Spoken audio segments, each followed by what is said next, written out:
risk the follow. We have felt it all come crashing down from far above. Stars are rising, countless worlds colliding. Only one will take it all. Can we bring to fall the giants? Can we make the final call? We are the ones to ignite the darkened skies. The champions of a world that we defy. A solar ray of the few who rise up high. And we all fight at the last fight.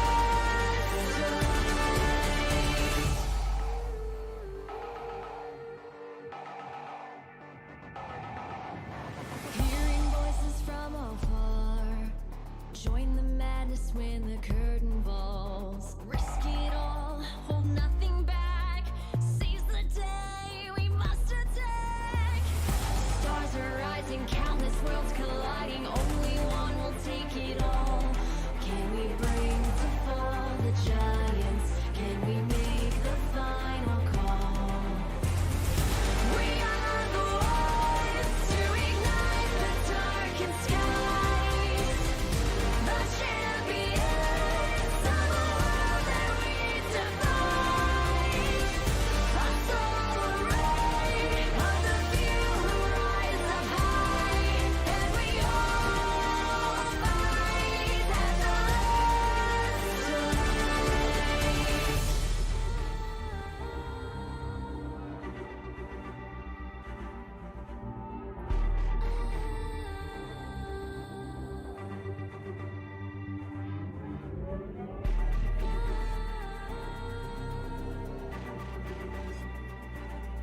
Can we bring to fall the giants?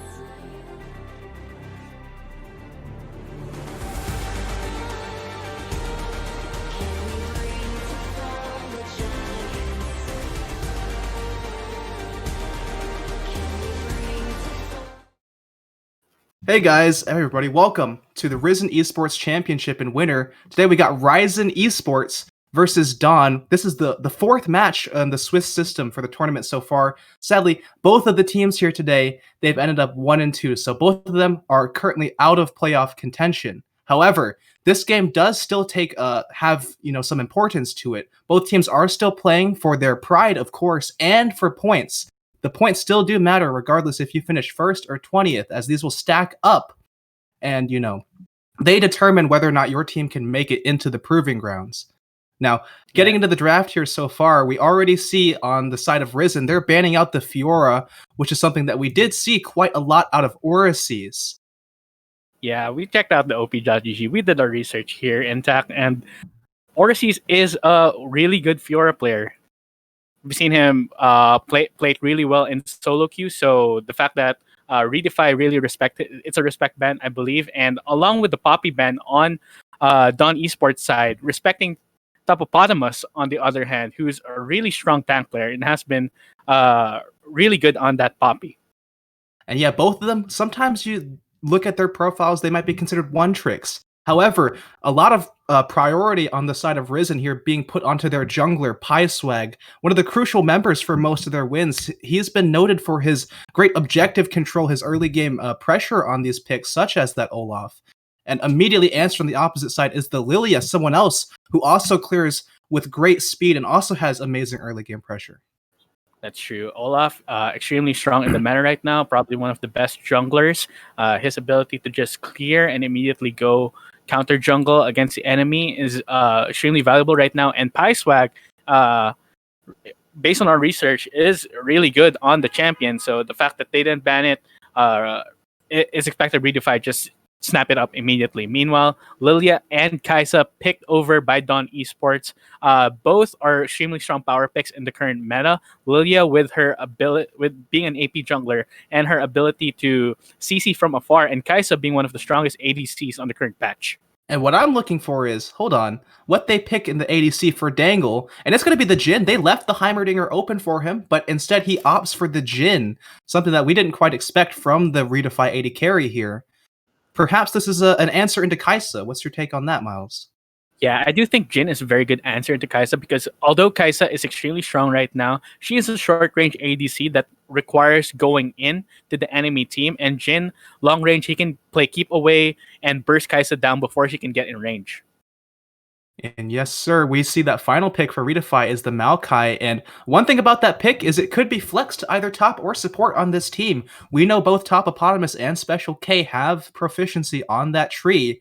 And especially Topopotamus, he's one of those premier tank players in this league and the most seasoned player on Redefy in general. So something to look out early for there. Well, on the opposite side, it's going to be Orisi's picking up the Camille, and we see him mostly on these skirmishers. The Fiora, of course, he's almost a one-trick on that champ, and then Camille, his second ladder down. Yeah, indeed. Maokai, I expect him to go to support there. I really don't like the Camille versus Maokai matchup. I think Camille will just abuse that matchup to high heaven. So I do expect the Maokai to go into the support role. We know Special K has been spamming that quite a bit in solo queue. So that's what I do expect of the bottom lane. Jin and Maokai being a really strong 2v2 duo, especially with the damage output that Maokai can just put from range, along with the Jin Deadly Flourish that can just stun people straight up.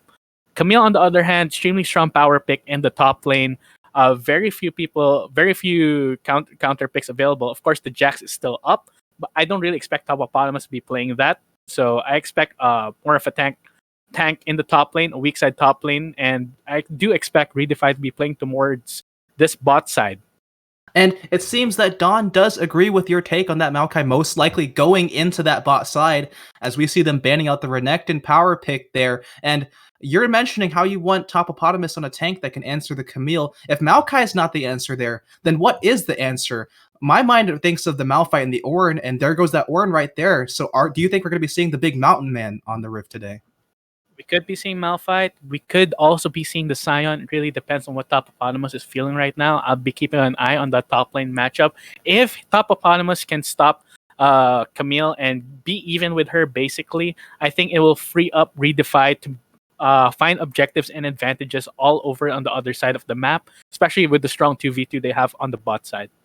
I mean, but the big thing I'm looking at here is Risen do need to index into a mid laner that can answer the Camille on that side lane. If Topopotamus does opt into one of those tanks that often has more impact in those team fights, you do need to sacrifice another lane to be able to, answer the Camille on the side lane. That's true.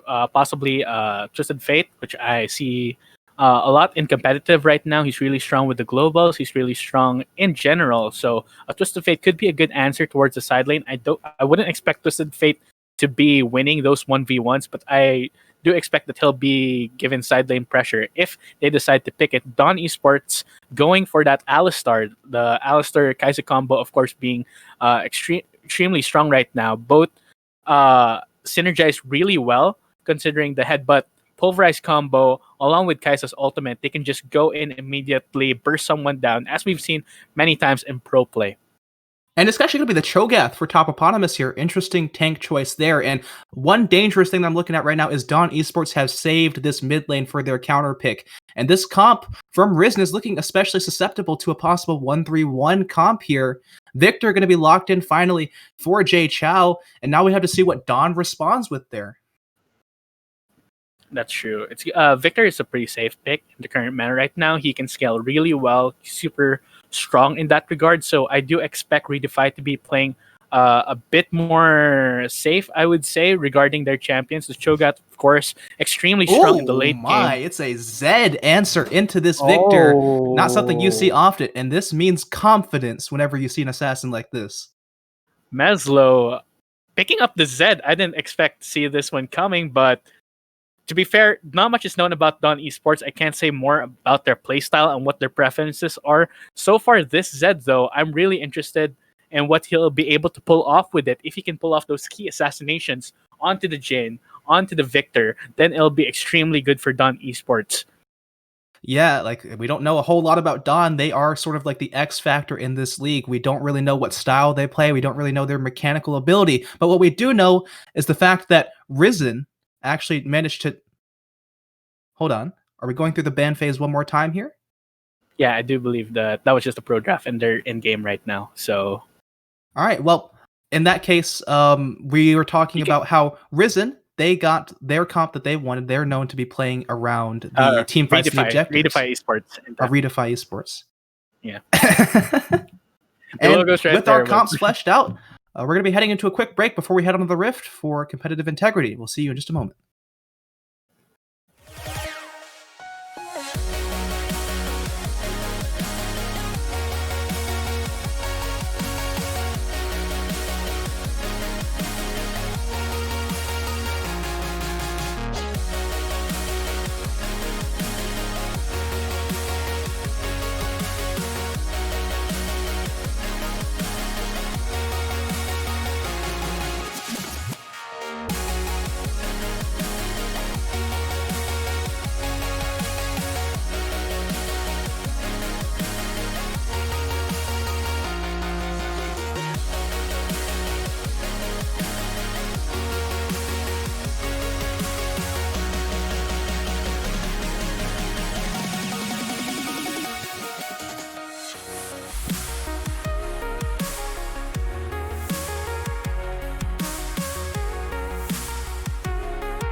Oh, starting off, we've already got a pause going on here. First game, not even 0 seconds in. Yeah, I guess we can talk about a bit more about the team comps now. In my opinion, the one we have two very different goals with regarding both team comps. Redefy, they want to go for these dragon stacking. They want to play through their bot side. Meanwhile, on the other hand, Dawn Esports with the solid 1-3-1 comp, especially with that Zed and Camille in their solo lanes. And I mean, just looking at this so far, the ability of Redefy to sort of play around the map in general is severely hampered by the fact that Jay Chou is on Victor, which is neither a good pushing or roaming champion, nor does he have TP. If Meslo is good, he will be able most likely to keep Jay Chou suppressed for most of this game. Long enough, in fact, for Dawn to be able to set up this 1-3-1. Yeah, that's true. Regarding the Zed pick, I think it's probably one of the most interesting picks I've seen so far in competitive play. We don't see it that much. Heck, we don't even see it at all. But I do recall the way that Zed was used before in the split push. He can easily get away from any collapse that could happen to him because of his W ability, Shadows. Yeah, go ahead. Looks like we're finally in game, guys. All Welcome right. into Risen Esports, the winter tournament. Redefy versus Dawn. Redefy on the blue side. Redefy on the blue side, Dawn on the red. And as we were just talking about here, Redefy, one of those teams that's known for, playing around those early objectives, playing around early ganks, all around pious swag. So he's going to be who we're watching out here today. And the opposite side, Dawn, we don't know a whole lot about them. They're a relatively new team, haven't participated in too many tournaments before with this roster, especially Meslo and 9Lives here. So looks like they're setting up for more of a counter comp to them with that 1-3-1 setup. Yeah, Meslo and 9Lives, we do know that they have some experience in collegiate. The others we don't really know about, so we can't really say much about the team in general, but we can talk about the way their comps are going to work. Both laners, the Zed and the Camille, will want to get advantages in lane against their lane opponents and use that pressure to start split pushing as much as they can. And we see a little bit of a cluster down here on the bot side. Gonna be PieSwag starting on the red here, and I'm interested also to see not just the way that he plays, but this top lane matchup between Topopotamus and Orises. Obviously, we know Topopotamus, one of the most seasoned players on this Redefy roster. He's usually the one that is that solid rock in the top lane, and it's going to be up to him to shut down the Camille. Now take that back. It's actually going to be Olaf heading for an early invade here onto the blue buff. However, Dawn are going to know, and most likely we are going to be seeing a little bit of vertical jungling here in the early game. Yeah, true. I think it may be a bit of a problem for topside on Redefy's part if the jungle splits, because then Cho'Gath will really be left on his own into an unfavorable matchup versus the Camille. And we'll have to see how that goes, and if Topopotamus will be able to play this weak side extremely well. And if he can do that, then Redefy will have something to build upon. They'll be able to open the map by mostly focusing on the bot side and start stacking up those dragons for themselves. And here we see a little bit of skirmishing already on the bot side. Dangle taking about half HP with Special K going in on the commit. Both of them going about half HP on both sides, but it seems like Dawn went out this trade in the end. And I'm seeing a lot of irregularities on this bot side already here. Alistar taking Glacial Augment as Special K flashes forward. They're going to commit onto the Alistar. Can they take him down? Deadly Flourish goes wide left, and Special K has to get out, but he's flashed forward on. He looks like he's going to go down. Can Dangle trade? He's trying. Fourth shot onto Phoenix B, not going to take him out, and that's going to be first blood over to Dawn. And that was so unfortunate. As you saw, despite the trade that happened, you thought it would favor Dawn Hold on, Esports. 9Lives flashing and pushing him into the turret. That's so clean from the Alistar on the red side, and that's going to be both kills now over to Dawn.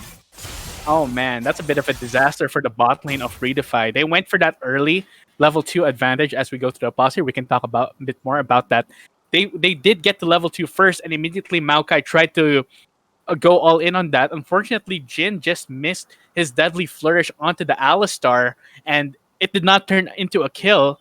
Dawn Esports got the level 2 themselves and were able to turn it around. This Phoenix B and 9Lives doing a good job here in the bot lane for themselves so far. Like, Special K didn't respect the fact that Dangle was a little bit farther behind.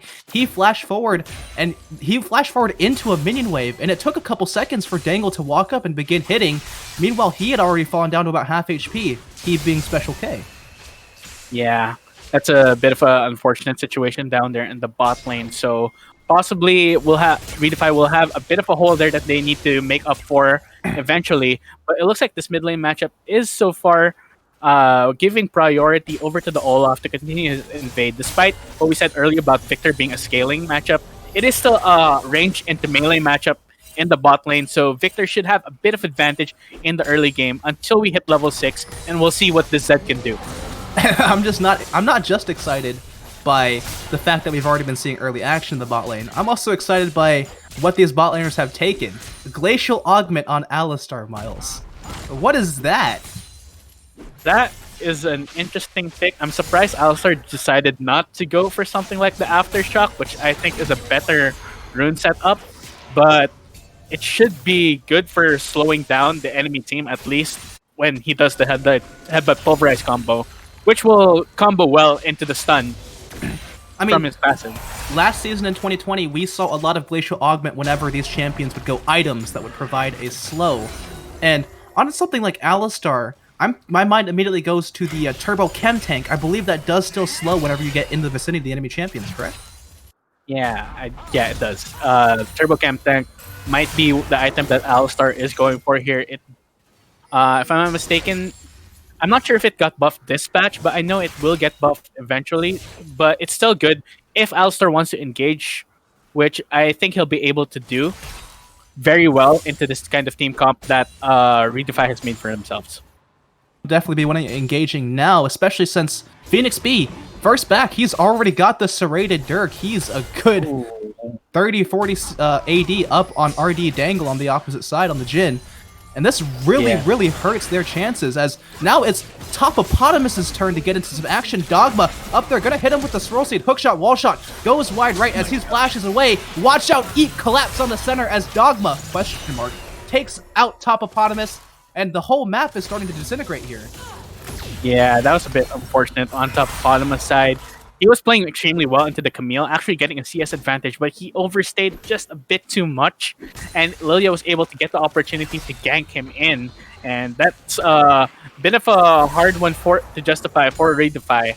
But it looks like they will be able to get the early dragon for themselves as a trade. Olaf immediately capitalizing on that hole that Lilia left behind. Yep, at least we do see High Swag taking that dragon in response, but I still have to say, I am a little bit disappointed in him so far, picking that Olaf. His opponent gets that gank in the top side, gets his team that early 1.2k gold lead alongside with that bot fight, but he's still even in CS here. Yeah, Olaf is at least able to keep up in his CS. He's doing well. And the plan is still happening for Redefy. They're still trying to stack those dragons. Unfortunately, the lanes are just not going super well for them because of what happened in the bot and top side. But I think that's more the bot side problem just went due to more of a mechanical misplay. So I think hold on, somebody's back in that top side, and that Lilting Lullaby is gonna put that Cho'Gath to sleep. No flash, no way out. It seems the knockup is gonna hit the Camille, but not the Lilia, as he just gets poked to death. Meanwhile, on the mid lane, death mark onto Jay Chou. He's gonna survive that one. So at least there is a little bit of a silver lining here. Yeah, that's true. That's a bit of a problem if Cho'Gath will get camped. If Cho'Gath gets really far behind, there will be very little he can do to provide pressure against this Camille eventually in the mid game until he gets his items. So far, Cho'Gath is at least able to get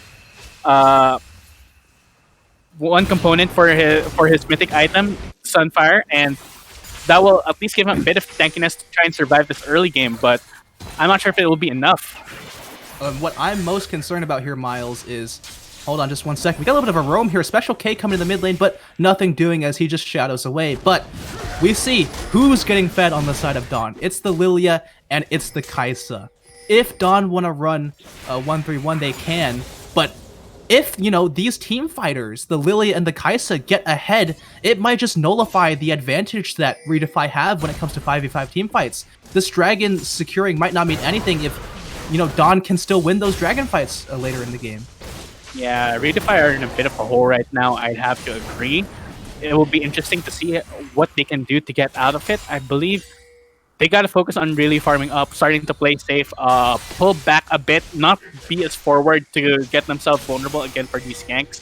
And I think PieSwag will have to start shadowing his laners a bit more and tracking Lilia as best as he can to avoid more ganks from her happening, and so that the lanes will not stop getting snowballed. If you know what I'm going for here, intact. Get what you're going for, Miles. And I've got to be impressed, though, with the fact that the lanes are still keeping up in CS. That's one way to sort of stop the snowball. But Special K's been caught out. He was looking for some kind of ward in the river, and now he's going to give his life for it. Second death over to him on that bot side. And just look at how much control Dawn already have on this map. Before that play happened, they were in Redefy's red side jungle. They were getting the vision down. They're getting the red buff now. And that was just a lack of respect from Special K almost. Yeah, that's what I said. They had Special K wanted to get wards in to see what would happen, but instead he got caught out. That's what I mean by I said they should at least bunker down a bit with regards to that thing. But you know, if a tower hold on, Meslo's in trouble. Flash for flash, but PieSwag is there and he doesn't know it. Is he in the shop? Is he blind? PieSwag walks up and chops him down. Response kill finally for Redefy, and that's something getting on the board for him here. Yeah, that was a really good kill. I think what Redefy has to do right now is start playing towards their mid lane. This Victor is probably one of the best win conditions they have. He's already 98 CS. Action is coming here. That's going to be the flash forward. Headbutt pulverized onto the Maokai, but that aftershock leaves him so tanky. Flashing over the wall, but it's going to be followed. RD Dangle caught in no man's land. Alistar wants to re-engage. Kai'Sa walking all the way around. Not sure what that's all about. Headbutt it back to his turret, ends the play. But another kill injected into the pockets of Phoenix B here on the bot side. And Maokai got caught there. Dangle did a good job in not dying. He flashed the headbutt before he could be pushed back onto the waiting arms of the Kai'Sa. So good for Dangle on surviving there, which is what he needs to do right now. But as I was saying, Redefy, their way into this game is the mid lane. This Victor, if he gets cut enough, can carry the game by himself. And so far, he's doing extremely well for himself against Meslo.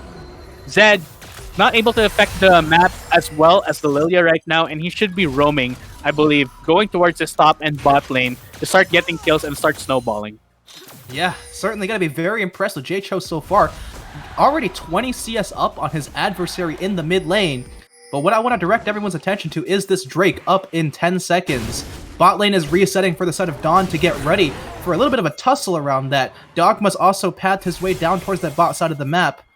And this might be where that next potential conflict comes in. Topopotamus and Orises, neither of them has TP, so if anything breaks out, they're going to have to stay where they are. Yeah, it's going to be a 4v4. If Dawn can stall long enough, then Camille will have her TP before Cho'Gath, and they can look towards that advantage. But already they're there. They're already pushing for the dragon, and the Rift Herald summoned up to give pressure so that Redefy can grab this dragon for themselves, but the fight already breaking out. Hold on, they're going on to 9 lives. He's gonna pop the Unbreakable Will and try to turn things around. Olaf trying to run him down with the Ragnarok, not quite able to take him down. Jaycho though, finishing him off on the backside, but there goes the support, finally going down. Jungler from Dawn being smitten by the Victor, but he's gonna give the life of his own jungler. Everything's devolving into chaos, but Redefy keep this one even. Beautiful fight, triple kill for the Victor, and it looks like they're gonna get the Drake here. Oh my gosh, Jaycho with this Victor, he is carrying this game super hard right now. Look, they're gonna give the staff over to the Cho'Gath as well. They want to give him as many epic monsters as possible to get this Cho'Gath nice and fat, make him big, make him tanky. That's the goal right now, and Jaycho, he's carrying this team on his back. And I have to really commend. I see why they call Redefy one of these best objective securing teams. They were first step on that Drake. Dawn reset way too late. They got the crab, they got the wards they needed. When 9 lives walked in, he didn't have the support of his team, and they just went for that engage, and they managed to win the ensuing team fight. Both mid laners, actually, picking up a lion's share of the gold collected from that. Yeah, that's true. But I do think the value of the gold will be better on the Victor, who's starting to accelerate this game. Already has a Seeker's Arm Guard, so Zed will be doing very little to him in these 1v1s, and Victor, he is the win condition for Redefy. If he gets fed enough, then he will start winning these team fights. And look, we have an Ocean Soul as the final Drake for this game, if Redefy can continue their objective stacking, then they'll be finding a way into this game despite the horrendous early game that happened. Oh, hold on. A little bit of a gank coming in the mid lane. That's going to be the Lilting Lullaby. Drowsy is the victor as Meslo went in with the death mark. However, that was completely whiffed. What are they doing? JChao manages to pick that one up on the response. Well played by him. But you got to be pinging some question marks on the map right now if you're the side of Dawn. Yeah, that was a really big insight. And here we go, another play. Kai'Sa's here though. Paiswag's bitten off more than he can chew. They get one, but they immediately toss one right back. Man, action happening all over the map. They want to try and get this victor as much as possible, but Autonomous, he's starting to win these trades here, even though he's 0-2 down. So this is good for them if they're able to pressure the top lane. But talking about the victor again, JChao is playing these ganks super well. He's playing these skirmishes and team fights super well. They're unable to kill him. He gets the kill right back, and that will continue to accelerate him. Meanwhile, Paiswag overextended just a bit. He has his completed Gore Drinker now, though, so he'll probably be able to survive more situations like that in the future. I'm still very concerned for the side of Redefy here. I love JChao so far. He's been playing this extremely well. But I'm not sure, looking at these comps, if he himself is enough to carry on his own, especially looking at the scaling aspect of these two teams. Olaf, someone you know late game, he's a little bit of a melee minion. And Maokai, someone who has effective vision control, zone control, but late game, if he's going this Imperial Mandate route, he's not tanky. He can't really act as a frontline, so he is not very useful around these late game team fights in terms of the actual fighting sense. I kind of disagree. I do think that Redefy has the better late game team fighting comp because of one thing, that Cho'Gath. If that Cho'Gath can continue to get picked, continue to get fed, then things will turn out okay during these late game team fights. And look, Olaf, he may be weaker in the late game, but he's able to at least deny so much farm from the Lilia and delay her late game spike. Yes, he absolutely can. He's denying the Lily a lot of farm right now. He has also accrued himself a nice 20 CS lead. However, it's been equalized in the top lane and the bot lane. Kai'Sa obviously up 20 as well as the Camille here. Yeah, the mid lane matchup is going well for Redefy. Top lane, side lanes are kind of not going so well, but the mid lane tower trade for that bottom tier 1 any day. I think it's a lot better and will allow the victor to be more free in the way he's able to go around the map and affect these skirmishes because he is the most fed member on the team. I keep reiterating this, but the game really is on JChao's side if he'll be able to carry this victory for RD. And if there's anything to really show the fact that this Victor is the carry, it's the fact that he's 60 CS up on everyone on his team. He might just end up flame horizoning his entire team. Yeah, we'll have to see what happens. So far, good stuff coming from JChao. Meanwhile, Autonomous, after those 2 kills, nothing has really happened to him. He's able to complete his mythic item, and Camille wasn't really able to get more of an advantage. Hold on, they want to get this started before that Drake spawns as 9 Lives goes in on a dangle, but the counter engage is great here. The axe is going on to the back line. That's going to be the Kai'Sa going down. Meslo's found himself lost. However, he does trade his life. No, he hasn't. Dangle goes down, and Zed's still alive on that backside. Drake coming up in 12 seconds. This is a very important fight. They want to stop Redefy from getting onto that sell point. Right now, it's just Special K versus the Zed. Trying to keep him busy on the backside. Can he 1v1 the mid laner? He looks like he can. Zed trying his best to get out. Flash expended. You don't need to do that. You're not that valuable in that sense.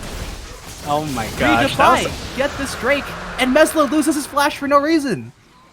I'm so impressed with the team fighting of Redefy right now. The way they can just see the opportunity and pull the trigger immediately. It helps they have a super fed victor on their team, but the amount of pressure that both Paiswag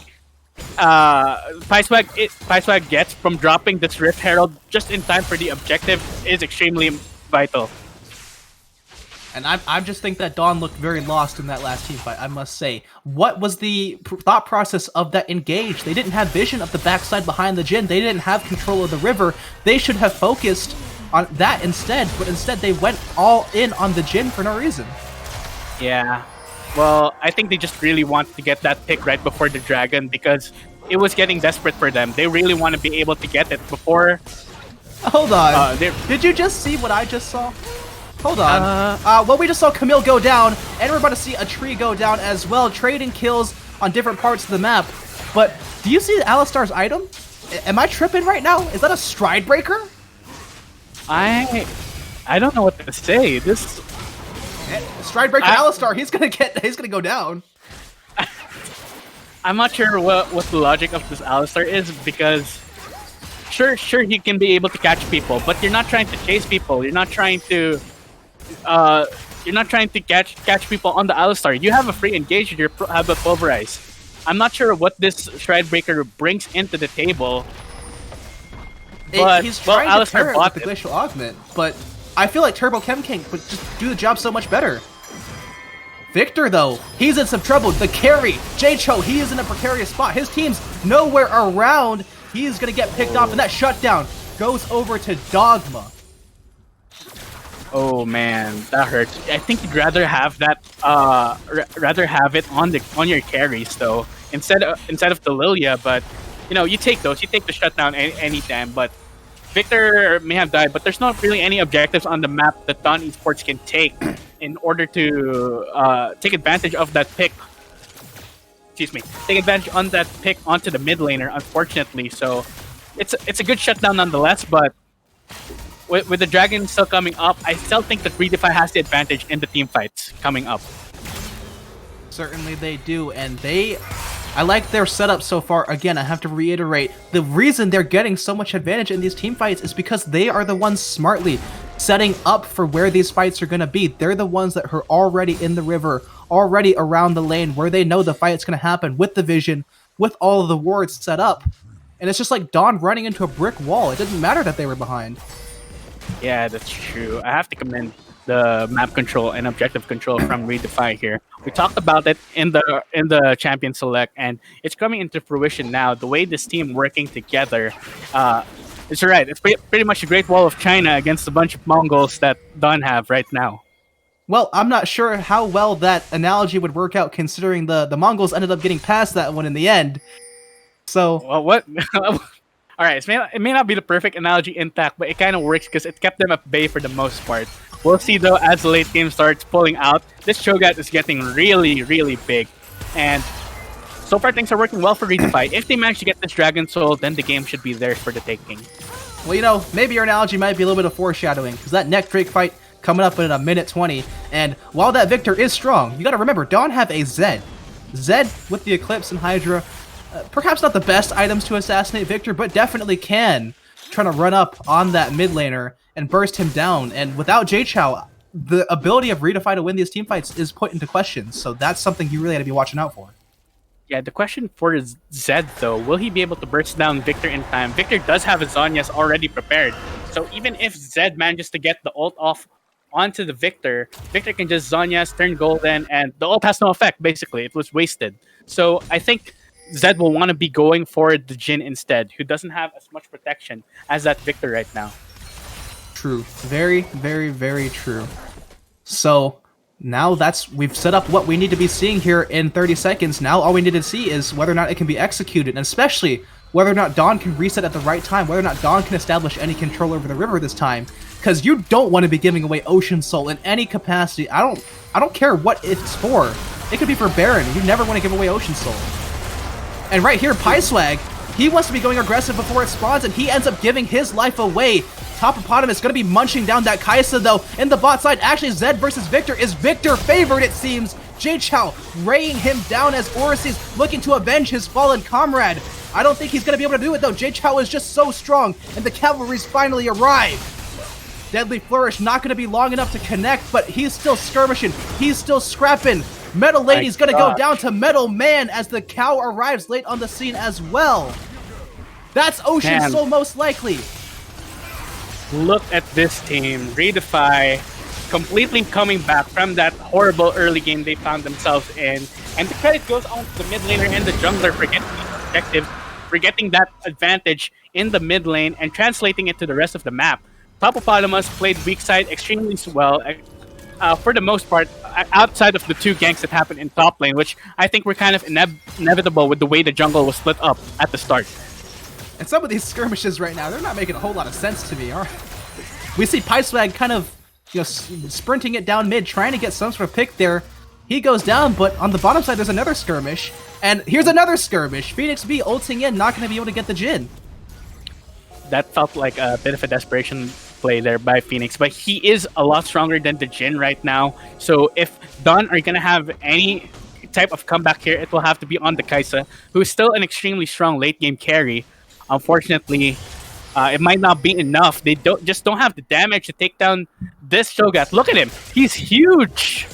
And Topopotamus has been huge in this game, not just literally, but also metaphorically, because we know that it's just Victor who was ahead in the mid game, right? That would be almost a perfect setup if you wanted to run 1-3-1, have to have someone answering these side lanes. Obviously, the Victor would have to be one of those people, but actually, Topopotamus managed to keep Orisies at bay in the lane despite being behind, sort of denying that strategy entirely, as now we see another skirmish breaking out. Zed in a little bit of trouble fighting with the Olaf.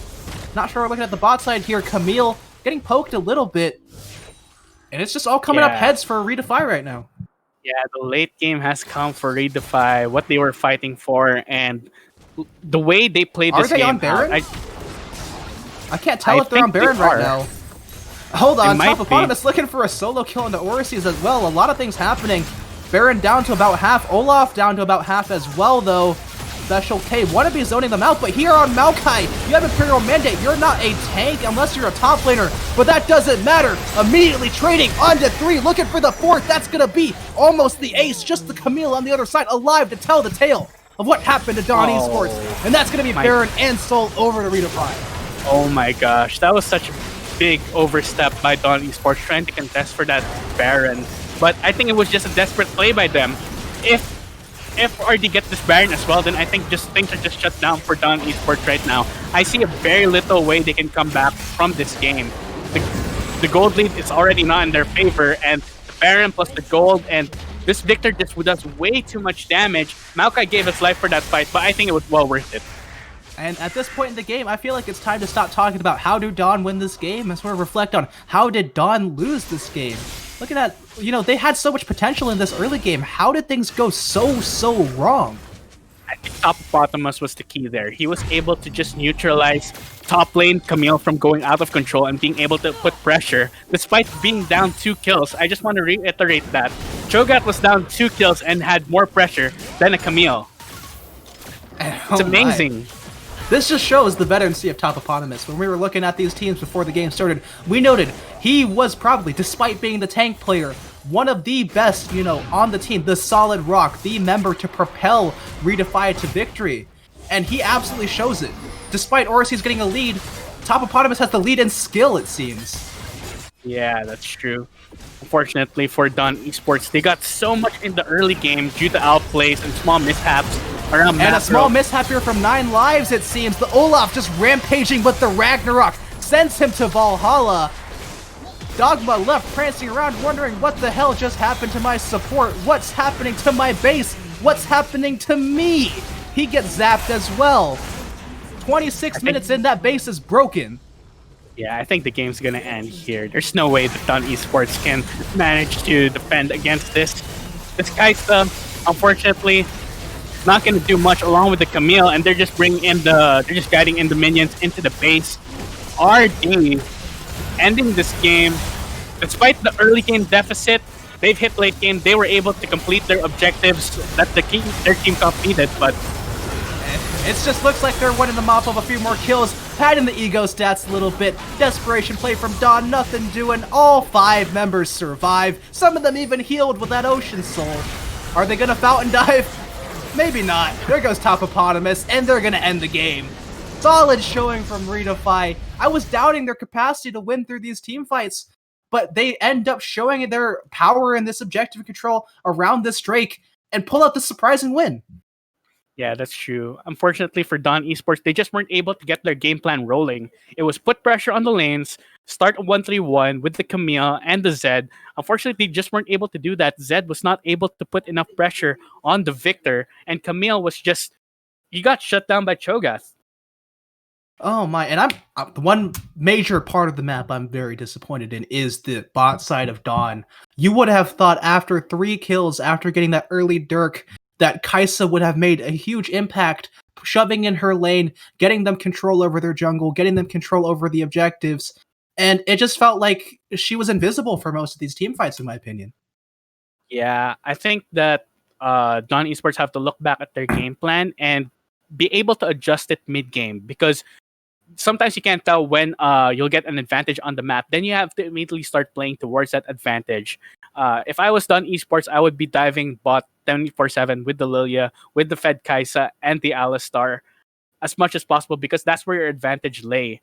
Meanwhile, Redefy, they had an advantage on the mid lane and were able to play through it. Olaf was able to get enough pressure to get all the dragons for himself. And again, the major part of the shutting this whole operation down to the 131 was our main man Topopotamus, and you really got to give him props. But the one thing to note is Dawn, Lilia, Dogma went up to go gank Orisi's multiple times in that early game, but it ended up being Orisi's to take those kills, all of them. None of them left for the Camille, which probably played a really big factor in the amount of strength that Topopotamus still had relative to this Camille going through the mid and the late game.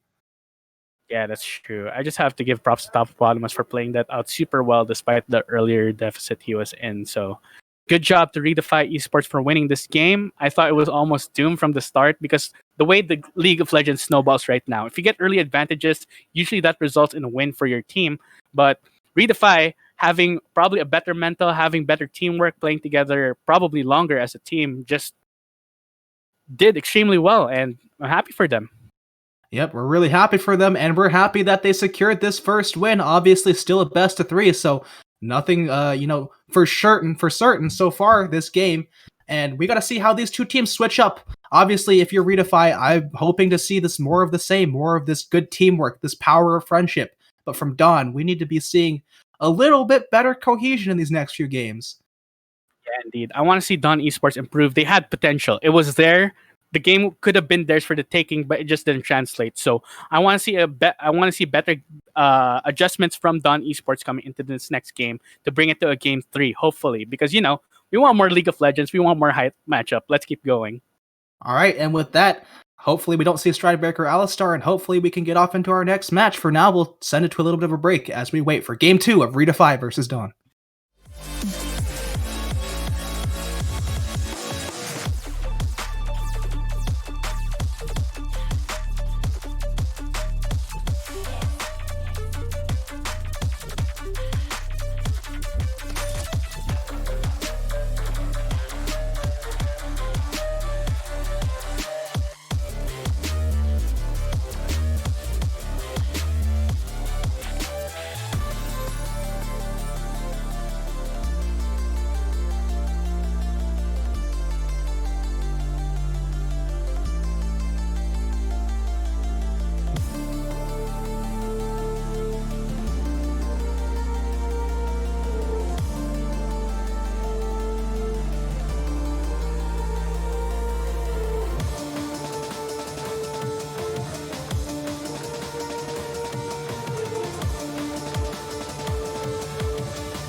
All right, everybody, welcome back. Game 2 of this Risen Winter Season 9 series here between Redefy Esports and Dawn Esports. Hopefully, we can see Dawn patch out a little bit of their issues that they had in their last game and this last draft. They've elected to stay on the same side, red side here. And it appears they're electing to take the same bans, again, taking out those top lane one-trick champions, the Fiora and the Poppy, and the Global in the form of the Galio. Yeah, I mean, well, you finally got the name right. It's not Risen Esports, Redefy Esports. So we're already starting really well here. But regarding Dawn Esports last game, they had the advantage in the early game. They just weren't able to translate. So I think in their minds, they're like, all right, we can just go with the same game plan. We can just do the same thing, except hopefully it will be better. Maybe change the mid lane pick to something that will better match up against the Victor. I don't think the Zed really did much to fight him. Maybe perhaps they can go for something more team fight as like an Orianna. Maybe perhaps if they do want to go an assassin, perhaps an Akali, right? That can match well against a Victor. Yep. And one thing to note, though, it seems like neither of these teams really thought jungle was the issue. They were running this one back with the Olaf and the Lilia. Obviously, pretty good job, actually, from PieSwag last game to have so much control, even while he was, relatively a little bit behind. Yeah, this time, that's actually, true. Well, going to be picked up on Dawn. Well, it's easy. It's easier to play jungle when you do have at least one winning lane that can really give you an advantage. The fact that Victor won against Zed meant that he was more free to go around the map, unlike Lilia, who was pretty much relegated to the top side of the map because of that. And the Ornn pickup, interesting. So Dawn Esports first picking Ornn means that I would assume they want to go for a more teamfight heavy comp in this case. But that will free up the Kai'Sa to be picked up by Redefy here. I'm disappointed. Dangle's forsaken his Heimerdonger. I'm really upset right now. It's been open both games, but, it is what it is. He's going to lock in the Kai'Sa. Obviously, one of the top tier ADCs. You cannot have any complaints if you get Kai'Sa right now. Yeah, that's true. As we saw last game, and we have the Shen pick up. Interesting time.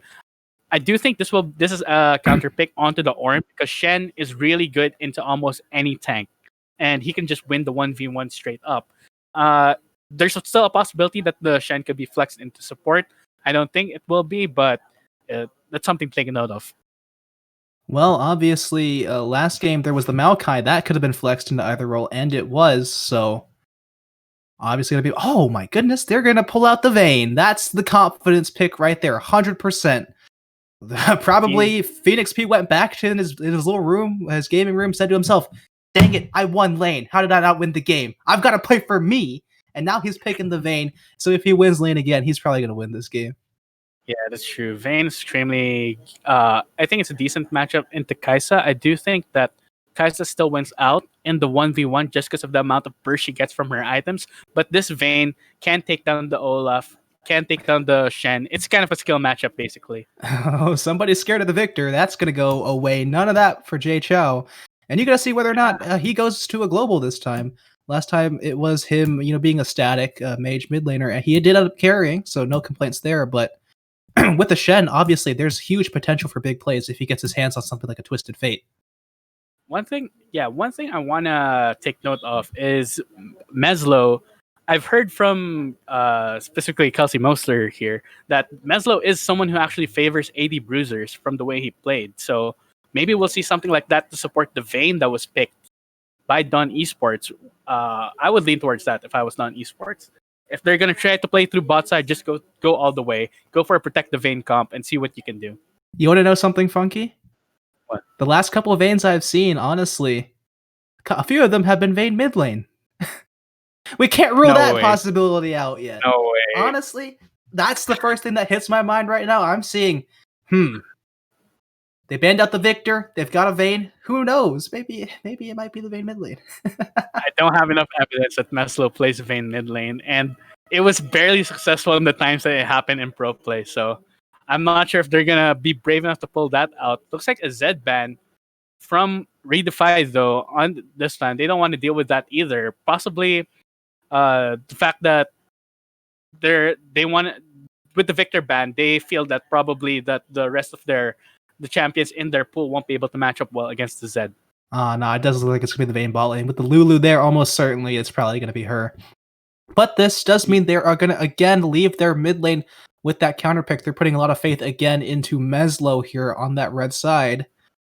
Let's see what Redefine have to answer. They've also got their own mid laner in support, or top laner, actually, to pick up. Oh, and there it again, the Twisted Fate, like I said. Here we go. We were expecting Twisted Fate. You and me, Intac, right? We were expecting more global presence from Jay Chou, and now he can show off what he knows, what he can do to get his team ahead. This Shen, this Twisted Fate is going to be massive in terms of global presence. Meanwhile, on the opposite end, we have a Protect the Uzi comp here with the Lulu, with the Ornn, and now probably we're just going to look at what kind of mid lane will be used to round out this composition. And what I'm seeing right now so far from Redefy is a very standard threaten the dive comp. Olaf, obviously, very strong at diving with his Ragnarok. Can't be CC, just runs you down.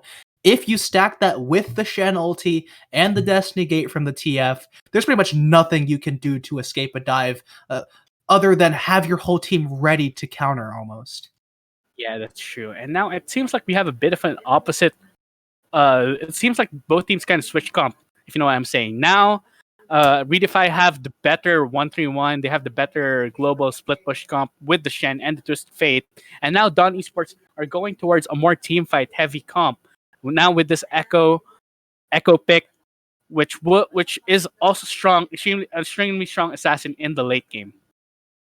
It is, and it looks like Dawn is almost like playing for scaling here. Vayne, Premier scaling Echo, very good in that late game, and you stack a couple Ornn, some of those forged items on top of them, and you've got yourself a nice recipe for a possible win here. Yeah, that's true. So I think we're going to be in for a bit of a long game, depending on how it goes. Maybe Redefy will be able to run it back in a way that will give them enough pressure to do these kinds of split push comp, but Dawn, they changed their game plan. They want to bunker down. They want to wait to scale up, then go for those 5v5s around the Dragon Pit. And as well, we got to look at, again, this top lane. They've put Topopotamus exactly where he wants to be. He loves playing these tanks, and I would favor him in a tank v tank matchup, almost certainly, especially Shen versus Ornn. Shen, if you drag that Ghost Sword through the enemy, it does percent HP damage.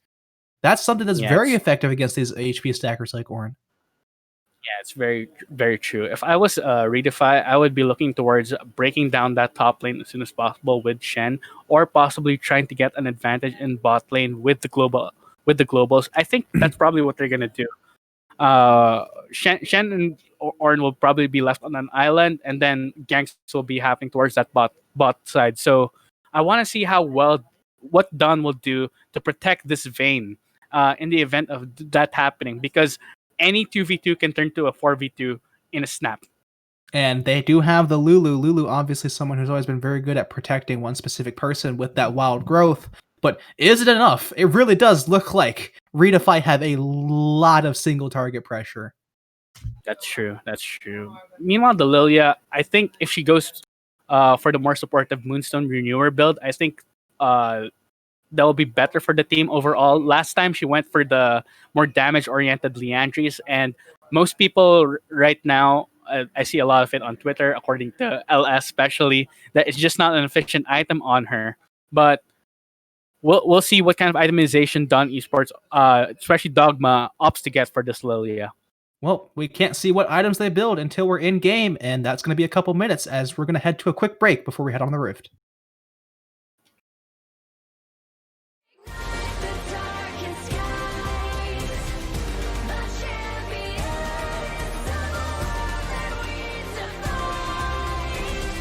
A soul ray of the few who rise up high, and we all fight at the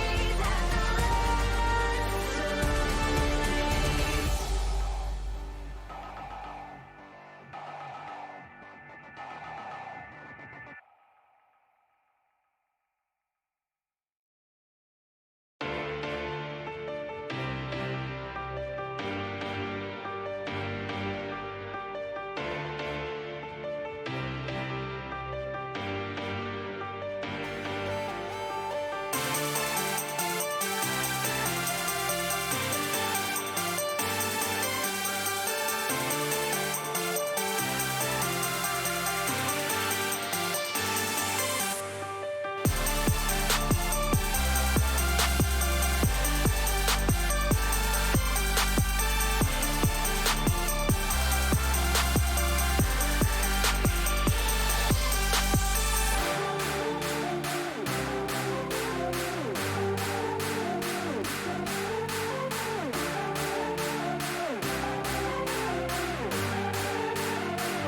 All right, welcome everyone in here for Game 2, Redefy versus Dawn Esports. Again, although we're not fighting for any playoff spots this game, this is for pride and bracket points.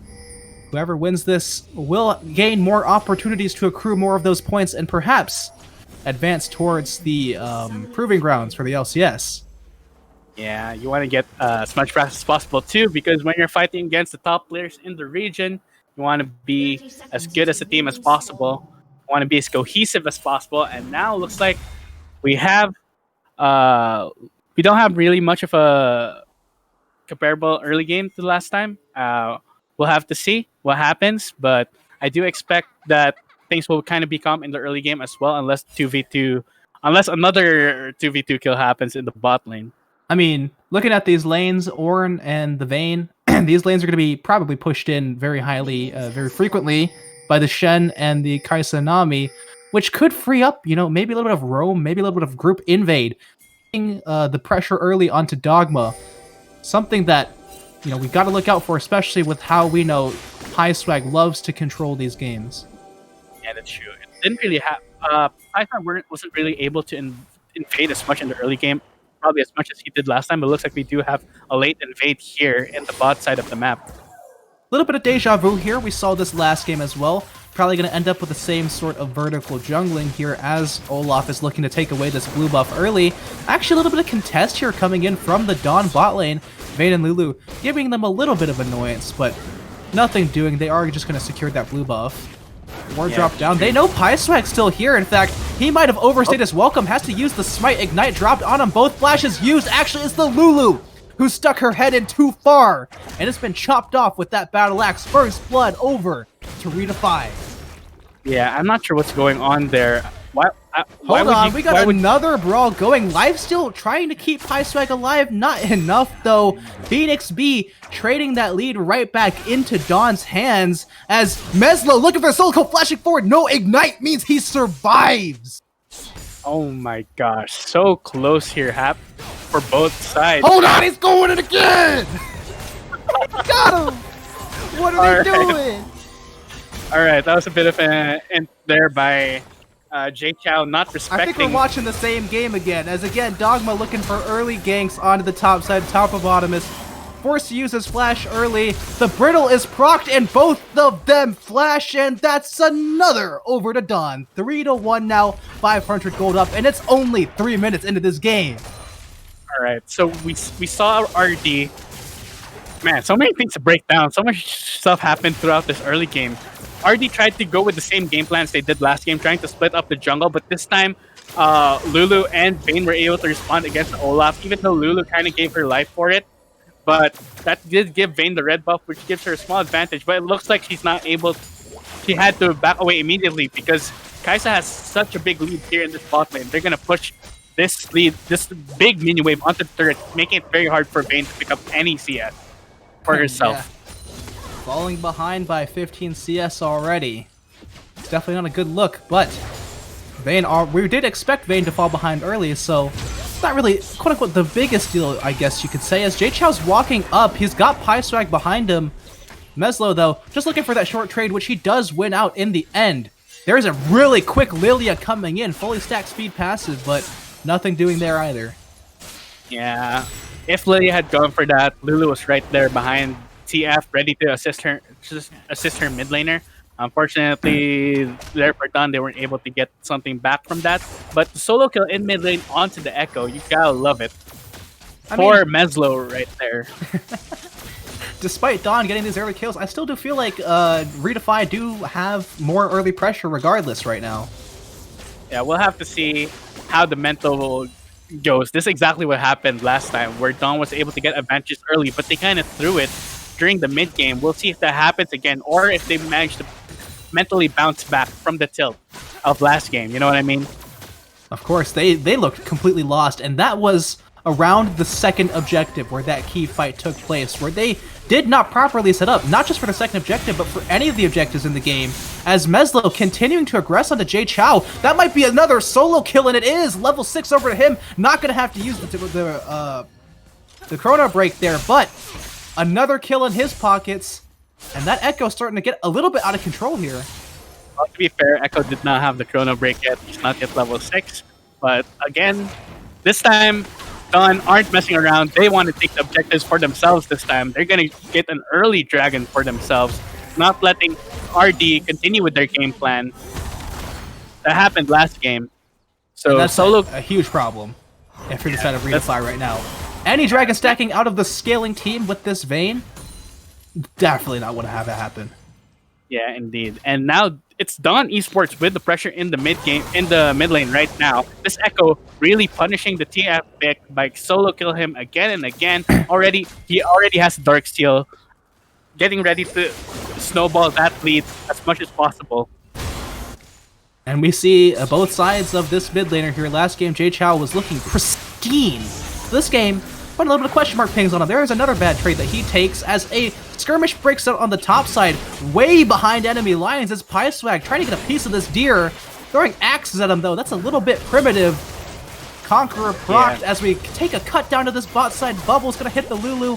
Lots of trading going on. Plasma stacked onto the Vayne, gonna be popped, but in return the Silver Bolts as well, chunking down the Kai'Sa, and they're in trouble in the top lane. Echo's here. He's gonna get the shield. He's gonna get Flash Gold carded and taken down. That's a shutdown over to PieSwag. Can they answer this onto anybody on the side of Redefy? It doesn't look like they can, as now Orises is in a bad spot, and that's 2 for 0. 3 for 0 if you mention the bot side. 4 for 0. Redefy take it all over the map. Listen, I'm a color caster in this duo between us, but I don't know how to break down whatever just happened there. Both junglers were fighting each other, and then a 3v3 happened in the top lane. Meanwhile, in the bot lane, 2v2 happened that just Dawn weren't able to pull off. The Vayne and Lulu just not strong enough to deal with Kai'Sa this early in the game. Meanwhile, on the top lane, the perfect CC stacking by Redefy there. The TF gold card was beautiful. Echo was not able to get his ult off and just gets taken down by the Olaf immediately. And you're not the only one confused out here, Miles. I couldn't tell when to start yelling, because I couldn't tell when the fighting was going to start, stop, or anything. It was just all one big blur on my screen, and that's Redefy that take that one handily. Yeah, but you know, we're both big fans of the LPL, and stuff like this happens so often, and you just love to see an action-packed game. Both teams are not going down without a fight. There's no tilt here. Both teams are fighting tooth and nail for this game, despite relatively low stakes, I would say. But you love to see passionate players fighting each other tooth and nail to get the advantages over each other. And right now, the advantage lies down to Redefy after that big skirmish. I'm not sure. It might be a little bit too early to say that there's no tilt going on, because that's Dawn has just been set behind, and that's deja vu from last game. I'm not sure that they still won't tilt this one out, because for sure, if this was one of my solo queue games, and I'm Meslo right now, I might be opening up Google Maps trying to find a certain structure which crosses over rivers. All right, man. Be careful here, but it looks like here comes a gank that's possibly happening in the bot side. They lost the 2v2, but now maybe Dawn will look for the 3v2 and possibly win on that guard. A little bit of setup here. We're waiting for when Lilia wants to pull this trigger. She does have the Lilting Lullaby if anyone has the misfortune to be hit by this Swirl Seed. Special K walking up quite far, looking like a piece of prime meat here. Are they going to pull the trigger? We're just waiting. The suspense is unbearable. They're going to roll the ball. It doesn't connect onto anyone. It's a complete whip, and they turn it. They're going to blow up 9 lives. Going to sleep is both of them. The Watch Out Eat chunking out Dangle, almost dead. Silver Bolt's not going to be able to finish him off, as now PieSwag is on the scene. Special K heading forward, trying to slow them down. There it goes into the ulti, goes the Vayne, turning it onto the Nami. Dogma gonna burn down as well. Looking for Dangle on the backside. He's not respecting, but it's gonna be a 1-for-1 trade shutdown. Handed over to Phoenix B. But overall, it looks like that's gonna end up with a 2v3. 2 for 3. And so much action happening here in this bot side. I think RD run away with the advantage on that one because they were able to burst down the Lulu so fast. And that was a big shutdown onto Vayne though. So at least Dawn can be safe in the knowledge that their Vayne is still scaling. She's still getting the damage done. But this guy's you gotta be aware of her burst. You definitely do. And another person you gotta be aware of the burst of Meslo. Jay Chou, be a little bit careful, buddy. You have the Nami to back you up, but there's no saying whether or not you just get immediately deleted by this Echo. I think we've reached the point in the game where Twisted Fate doesn't really have to be wary of the Echo, especially with the fact that now he has those magic resistance boots in his inventory. So Echo will be dealing less damage to him, and the all-in potential will be negated True. by this itemization here. And look, now TF bought a stopwatch, even less of a chance that Echo will get more solo kills off of this TF. You're absolutely right. I didn't see the Merc treads when I said that. That's my mistake. But one thing I'm looking at from the entirety of Redefy here is, when do they pull the trigger? Their comp was built to push their lead, push their advantage, look for these dives. Where are they going to look for that huge Olaf charge with the Destiny Gate from Jay Cho, stacked on top of that with the Stand United? Yeah. Well, we'll have to see where that goes. We have another. Hold Ocean on, where'd Gate. he go? He's back in the fountain. Goodbye, Meslo. I'll see you tomorrow, man. Yeah, I don't think Meslo wanted any part of that 3v1 right there. He immediately teleported, saw that he was alone versus 3 people, and just yeeted out of there, which I pretty much agree with. You're not going to be winning that. I question that TP though greatly, as Dogma's in a bit of trouble. Destiny Gate to cut him off, making sure he can't run up, but now he's trying to run down. Axe is cutting him down. It's gonna chop him to bits. He can't get out to the safety of his mid laner. Meanwhile, Yeah, on the bot side, fortunately- aggressing is Daigle. He's gonna go in. There goes the Stand United to bring down Topopotamus. He's finally arrived onto the scene. Who are they gonna be looking to go for now? Call of the Forge God coming in. They want to turn this one onto that top laner who's found himself in a bad spot. Gonna flash away. Ornn charging forward, unable to find any more targets. Health bar still quite high for the side of Redefy, but doesn't look like anything's going to be re-engaged on here. Actually, I might have to eat my words, as now Meslo has arrived. Stun, not going to land. He's too slow getting into the parallel convergence. A lot of action, no kills. Oh my gosh. Both sides kind of played that really well, but man, that was so close. I can't believe no one died there. Kaisa was about to re-engage onto the Vayne and the Ornn. Ornn had no mana there, and it was a good thing Meslo was there to back up his team. Otherwise, that may have gone really south for Dawn Esports. Luckily, they get away with their lives right there. I think if they wanted to look for that kind of bot play, as Redefy did with the Stand United, they should not have used the Destiny Gate over towards that Herald. Overall, Jay Chow's appearance by that Rift Herald didn't actually do a whole lot in terms of changing the outcome of whatever brawl was going on over there. But that did mean that he wasn't able to show up towards that bot play. Yeah, that's true. But it was a good attempt by Dawn. They knew the Destiny Gate was down, so they knew that it was their opportunity to make a play towards that bot side. So I commend them for that. Unfortunately, it didn't pan out that way, and all parties were lucky to get away with their lives, and now the Rift Herald will be dropped here in the mid lane. Here it comes. A lot of gold. It looks like they're putting their bets back on Meslo, just like they did last game, but he's forced to Chrono Breakaway early as he's on the wrong side of the map here. Out to safety he goes using the Blast Plant. That looked really dicey for a second. This whole game looks pretty dicey, honestly, for both sides. you got admit, Intact, so many things happening, so many fights happening all around the map, and advantages could go either way, but who will win in the chaos is the question. I'm not sure myself, but so far RD is pulling up ahead in the kill department. Towers have yet to go down, and I expect more global plays to go up. Now that High Swag, he's caught in the enemy jungle. There goes the tidal wave, but that is blank empty. Nada, no hits from the fish, as now the Kaisa comes in, swinging hard. Dangle looking to take down at least one, and there it is onto Phoenix B. Man, the shutdown there onto the Kaisa again. It's now 5-1. This is a fed Kaisa. Meanwhile, Vayne 4 and 3. She gets a few kills off herself, but probably not playing as well as Kaisa right now. Excuse me, man. So much things to talk about. Dangle is just running away with the lead here, but we'll have to see as the team fights pan out. Both sides getting caught in each other's territory, but so far, I'd say things are still looking up for RD, and Dragon will be spawning soon. 1 minute, so you can expect a big team fight to happen there, Intact. And what I gotta direct your attention to, Miles, is that top left of your screen. You see that green icon right there? You know what that means? That means a Notion Soul again.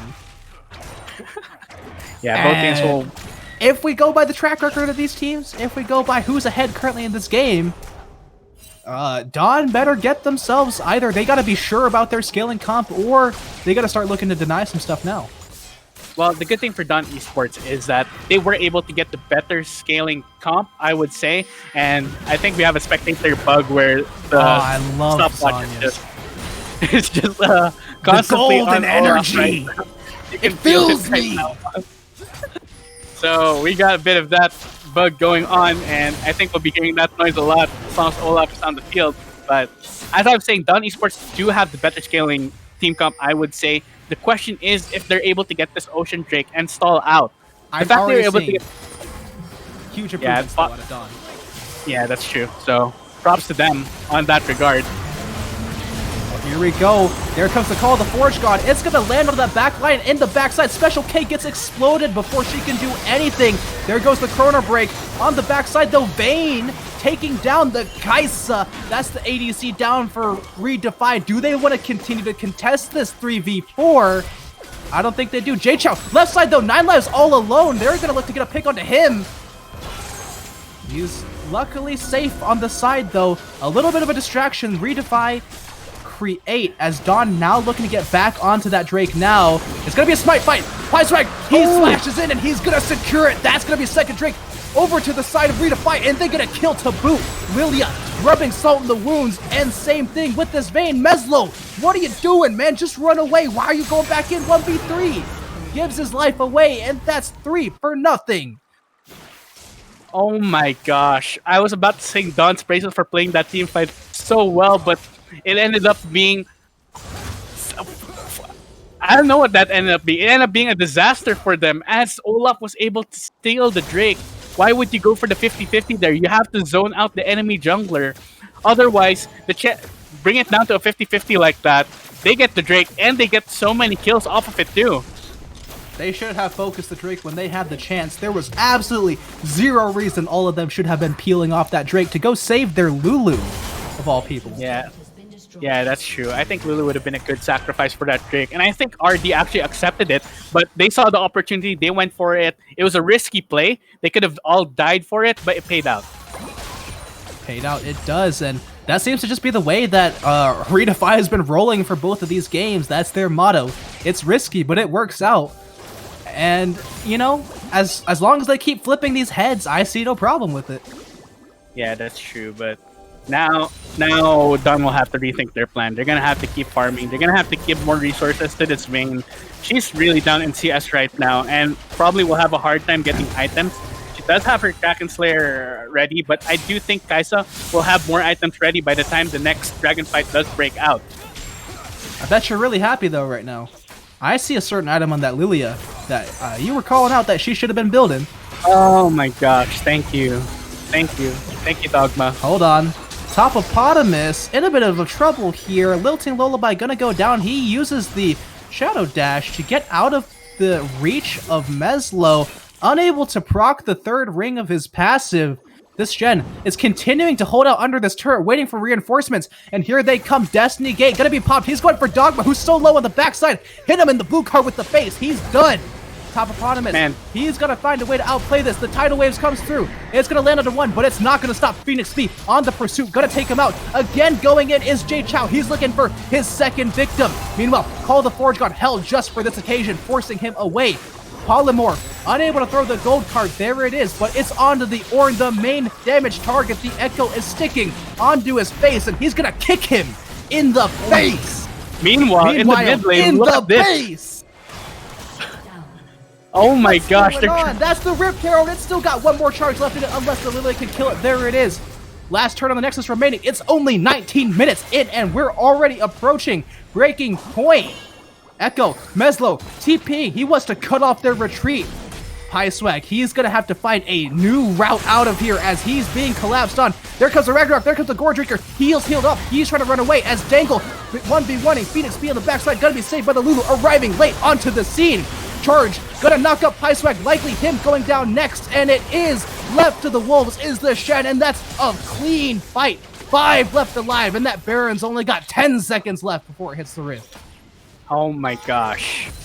so many things happened right there. The mid lane inhibitor was opened up by by Redefy Esports there. That was such interesting macro play by them. I think it worked out for them, but unfortunately they weren't able to get away. Hold The on, TP a new going so challenger approaches, and it's Jay Chou, the hero of last game, and he's dishing out quite a bit of damage around this Baron. Here comes the tidal wave, knocking him up. It's going to be secured by the Lilia. Good smite there, as Jay Chou might have flown too close to the sun. He's going to get knocked up a little bit close to the sun from that, and he's going to go down. Now he's in heaven. Now he's in that gray screen. Dawn turning this one out again. Yeah, this game is really on a knife's edge. I can't say that both teams are at a significant disadvantage, but now Dawn do have the Baron, but unfortunately, the fact that they have an open inhibitor means it will be hard for them to start pushing and start sieging against Redefy here. So things working out for them, but it looks like in 30 seconds the Ocean Drake will spawn, and another 5v5 will probably happen here. I want to keep talking about that macro play, but there's just too much happening right now to completely discuss it. And I'm all for it. More action, better. And 18 seconds on this Ocean Drake. I'm wondering if we're going to see more action. Do Redefy contest this while that Baron is still fresh on the side of Dawn? That's the question on everyone's minds, and it looks like they are. They're pressing their advantage. They're getting control of this river first. And that Drake has 4 seconds left. Yeah, I think they should. The Baron buff doesn't give as much combat fast as it used to, so the fact that they're still willing to fight for it, I think that's the right call on what they should do. Here we go. Both teams setting up a little bit of a line of scrimmage established here along the left side of that bottom river. This bush being the home base, sort of, for Redefy. Not brave enough to go in yet from the side of Dawn. As I say that, Meslo jumping in onto Jay Chou. Everything's breaking out. Chrono Break used. The Forge God kind of wasted, not hit back towards anybody. Fight breaking out. Health bars going so low for the side of Redefy. Kai'Sa on the backside barely surviving. In back goes Topopotamus. So does Dangle. He has to flash away in panic. And panic you must now if you're Redefy, because that's another fight won for Dawn. Yeah, the Dawn Esports team comp is just coming alive here already, and they're coming back into this game. Kai'Sa was completely zoned out. She was unable to do any damage during that fight. It was just Hold shooting on, down. Phoenix B has taken the turret. He's the bad spot. He is gonna go down. Shut down. Hand it over to Pi Swag. Not necessarily who you want, but you're gonna be okay with shutting down the Vayne on whoever it may be. That's the big question there. Will Lilia be able to take the Ocean? It looks like she will. So that's another stack. Hold on, Destiny Gate coming through. Splash has to be used. Actually, Stand United as well. They're going on the pursuit on the back end of this play, but doesn't look like they're able to catch out anyone. A feudal Shadow Dash there from Topopotamus gets nobody. Yeah, Dawn have their cake and eat it too. Yeah, Redefy were a bit. They probably didn't know who to go for first. It was Lilia they tried to go for, but she got away immediately, and then Topopotamus tried to go on to the other side, but he missed, and they just get nothing out of that. So Dawn Esports getting away with so much here. Their team comp starting to come online, and what can Redefy do? It's a good question to ask right now, because they can't put pressure on the side lane. They'll probably get collapsed on. Looks like it will just come down to these team fights and whether they'll be able to get Kai'Sa in and do damage, because in the last team fight, she was zoned out. She was put into sleep by the Lilia, and she couldn't do anything. Now, the big thing that I see right now is it's a bit of a shattered base versus shattered team scenario. On the one hand, Redefy, they're very clearly on the back foot now. But Dawn, their base is still one that's in shambles, and you can't count out the fact that they do have a Twisted Fate in the mid lane on Jay Chou. He can maybe look for some sort of shenanigans on the backside in this late game. Speaking of shenanigans, it's Meslo looking for them now. He's going to go beyond the outer turret in the chase of Jay Chou. Not going to get anything there, though. Yeah, Jay Chou, he's on a TF against its Echo. Echo's already way too strong at this portion of the game to split push against. So Jay Chou will have to play a lot less aggressive with regards to the split push, and he might end up falling behind here. And now he doesn't have his cleanse for the next fight that breaks out, which could be soon, depending on how aggressive these teams posture. I just wonder how long it would take if Dawn are to win this game. They're ahead now, but they are still a scaling comp, and they don't have much on the map. Speaking of that, they're looking for more, though. Phoenix P ends up being the frontliner, and that seems to be okay on his book. He's going to take down the Olaf. Looking now for Special K. That's a double over to the ADC of Dawn. Looking now for Topopotamus. He might be in the wrong spot. There's 5 members in front of him, but he can't even get the dash off before he gets sent to the gray screen. A triple over to the Vayne. She's now 11-5. Man, Those things are getting out of control. This Vayne is online. The Protect the Vayne comp is doing wonders for Dawn. Now that they're able to get their game plan in motion, this Vayne is super strong. I don't see how Redefy is going to be able to stop this push unless they manage to get a solid pick.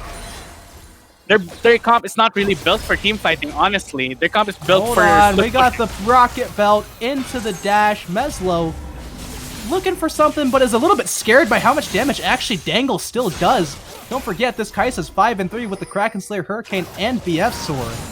That's true. Kai'Sa still does a lot of damage. She was also not in the fight that happened in the top lane, so I don't know how much of a difference she would have made in that regard, but it's between these two AD carries. Holy crap, Meslo just doesn't stop.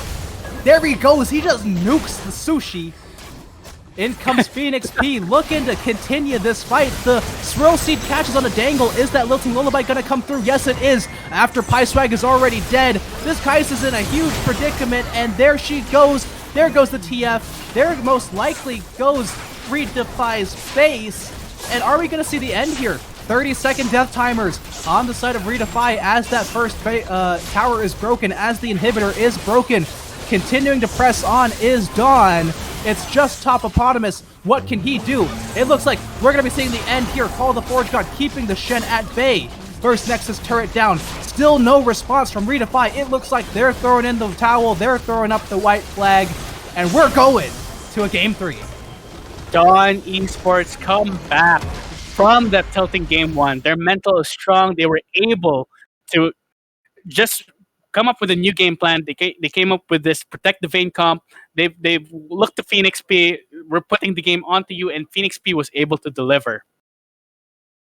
Absolutely, and we got to see now. This just hypes up our third game. We've seen different playstyles from both of these teams, different ways to sort of pan out this game, and it can really be anything now in this third game. It could be anybody's. Yep. So we'll probably take a break right now and be back later for the next game of Redefy versus Dawn Esports.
Hey guys, welcome to Game 3, heading into Champ Select, and again, we're seeing the same bans game after game. Again, Fiora and Poppy taken out, followed by Talia and the Hecarim.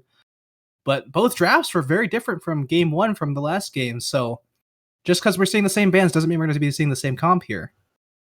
Man, I'm having a hard time being a color caster in these games, especially the last one. So much action just happened. There's so many points I want to get over of why this happened or this happened, and just both teams wouldn't let me. That's very true. That's very true. A whole lot of scrapping in that last game, and it looked like Dawn just had the better mechanics overall coming into that game. So we want to see a better game plan here out of Redefy, something that can sort of shake the core of what we've been seeing so far. They don't want to end up losing this early game again. They definitely need some more proactivity. They drafted a proactive comp last time, but they did not quite use it as effectively as we would have hoped.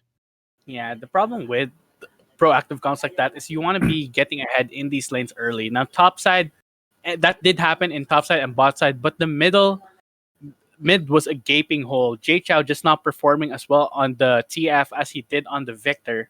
And you can see Echo got extremely far ahead and was just able to take over so many team fights in that game. Absolutely. And we got to be looking because, again, Dawn on red side, both times they saved the counter pick for this mid lane. They think Meslo is the most important to get ahead in that lane. And we got to see if they save that one again. Yeah, we'll see about that. Oh, my gosh. There it is. There is the special for Dangle, the Heimerdinger, saving it for game 3. It's coming out, and this might just shake up the bot lane in a whole new different way.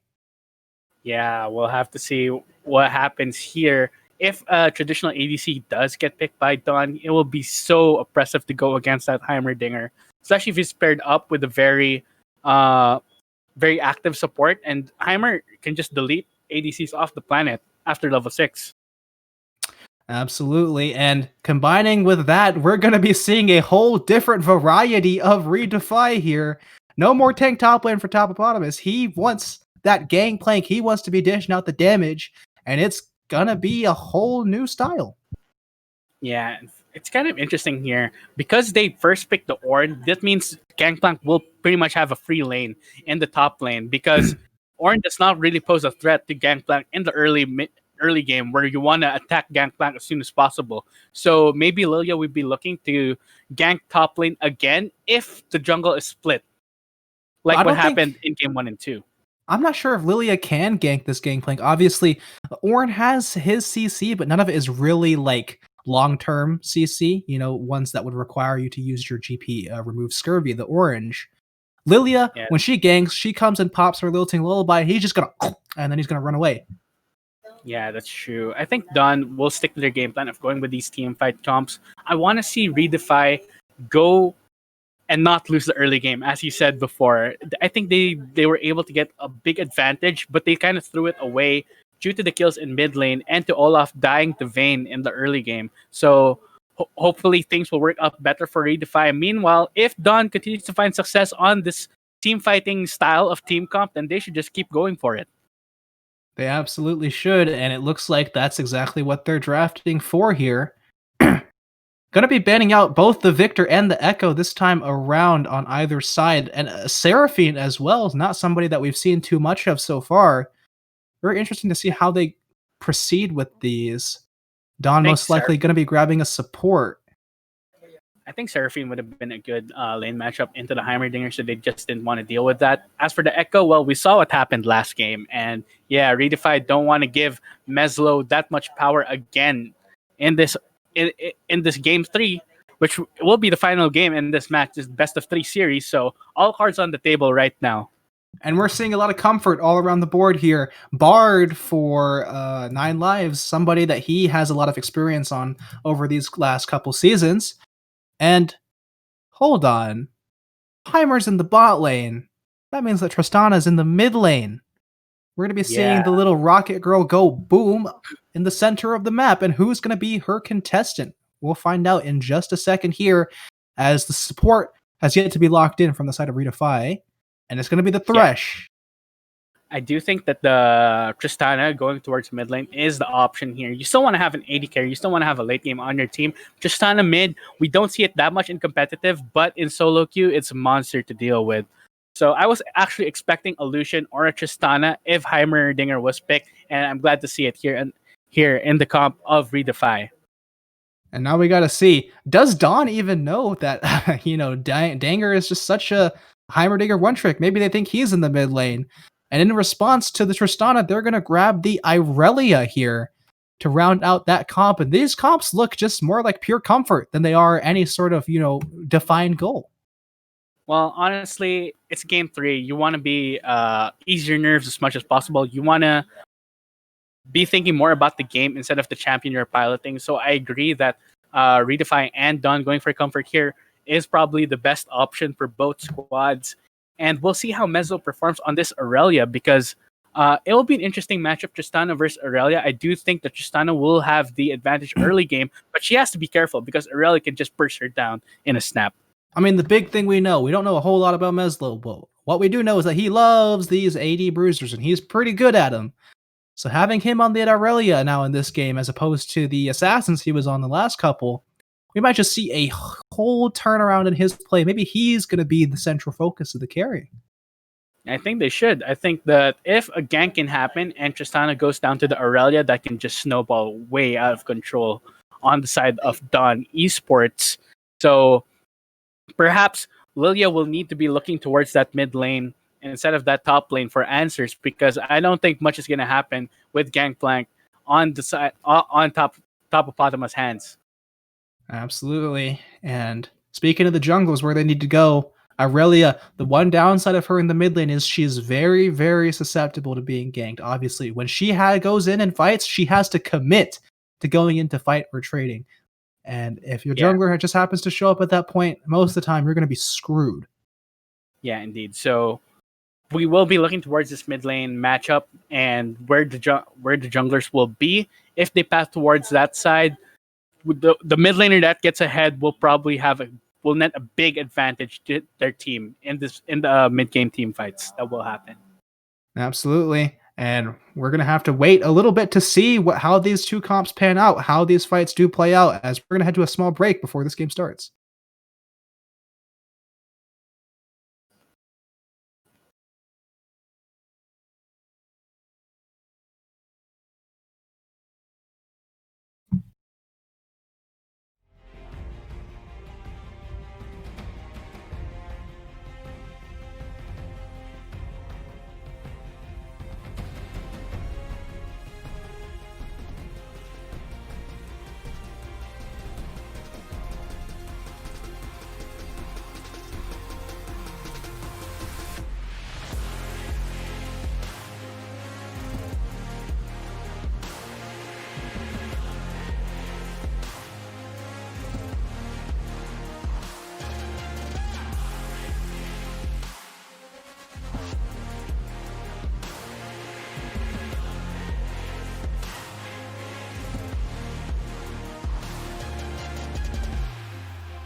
All right, guys, welcome to Game 3, Redefy versus Dawn, and it's for all the marbles here.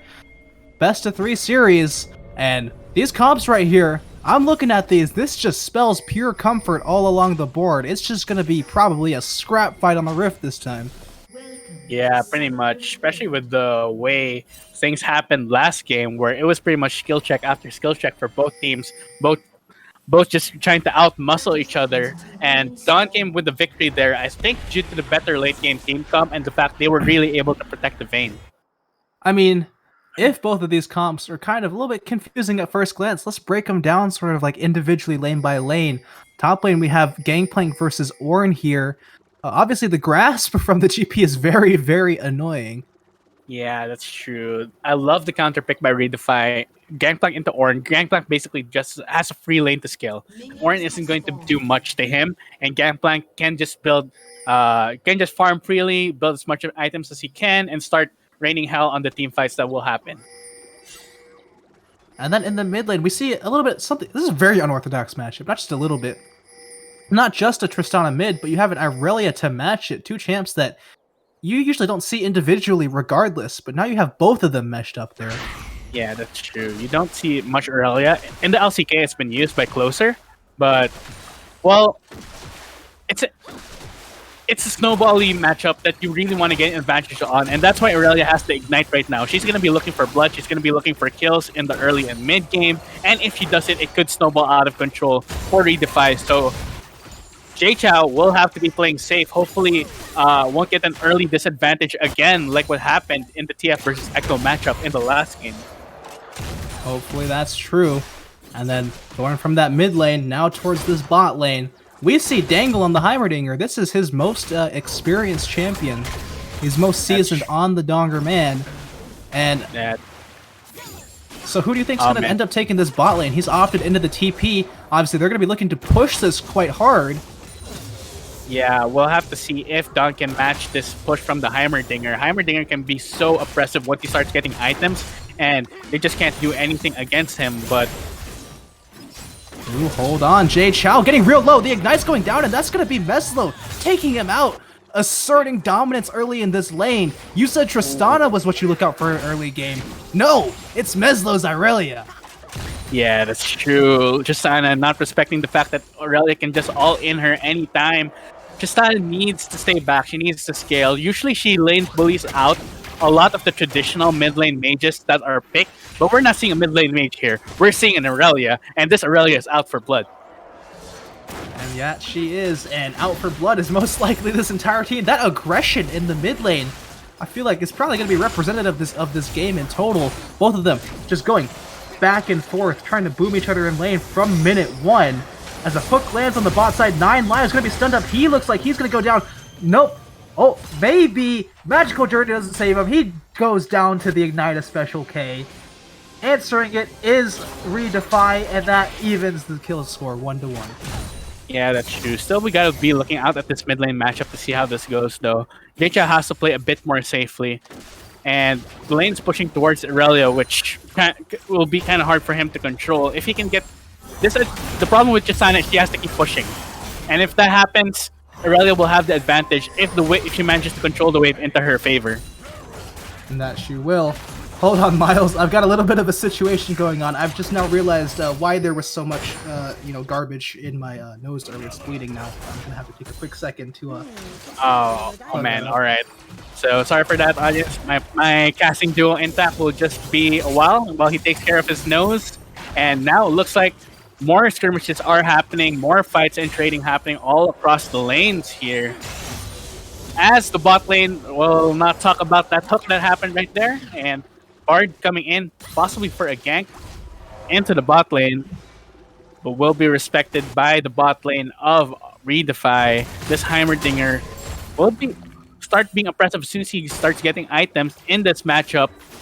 We'll see if he can get a big enough advantage there. Alright, I'm back. What's up? I don't sound too different, do I? I got one nostril out of commission. You know you don't. You sound fine, man. So. Alright. This is the last game, so just have to fight through it, my friend. Just fight through it. Well, fighting through it is going to have to be this Bard, as it's the second time he's been caught. This time the Magical Journey safely going to take him out. by the skin of his teeth. Meslo continuing to look for aggressive plays in the mid lane. Just all over the map. This mid lane's pushing, and this bot lane's pushing. Yeah, that's true. Bot lane wants to get a big advantage for themselves with this Heimer pick. Pushing in again and again. Meanwhile, in the top lane, not surprised to see Gangplank getting a CS advantage for himself. Bard, though, he has to be careful. He can't be getting caught by hooks like that. He was lucky Thresh didn't have the Ignite there, or else things might have ended badly for him. Hold on, Miles. Sorry, it's a little bit distracting here. I hope you can understand that. All right, Yeah, no, it's fine. Don't worry back about into it.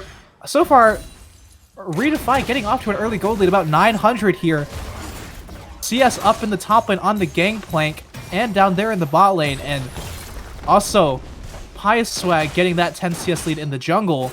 It looks like this time they're not looking to settle for losing this early game. They're pushing down that gas pedal from the word go this game. Yeah, that's true.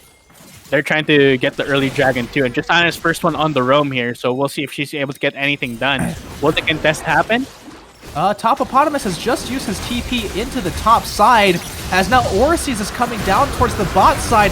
Going onto Meslo is the team. He's going to be the first casualty of war here. Orsies throwing that ram back into the pit. It's Special K and J-Chow stuck in there. First one down, second one ejected by the Tristana ulti. Lilia going through the magical journey, going to keep her safe for just a little bit longer here.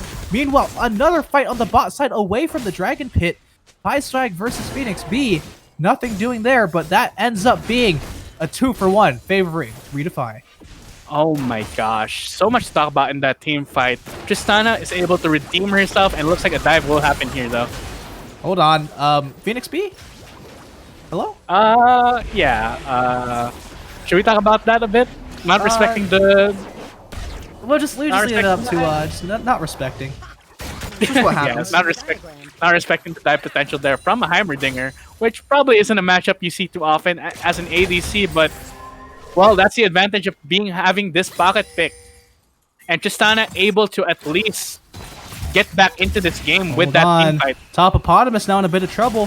He's going to be saving that orange for the Lilting Lullaby, which means he's most likely just going to be able to run out of here. There he goes, back to his turret. And yeah, as you were saying, Tristana picking up both of those kills around that Dragon Skirmish is huge, especially with how well Dangle is playing this bot lane. Him and Special K absolutely brutalizing the MF and 9 lives here.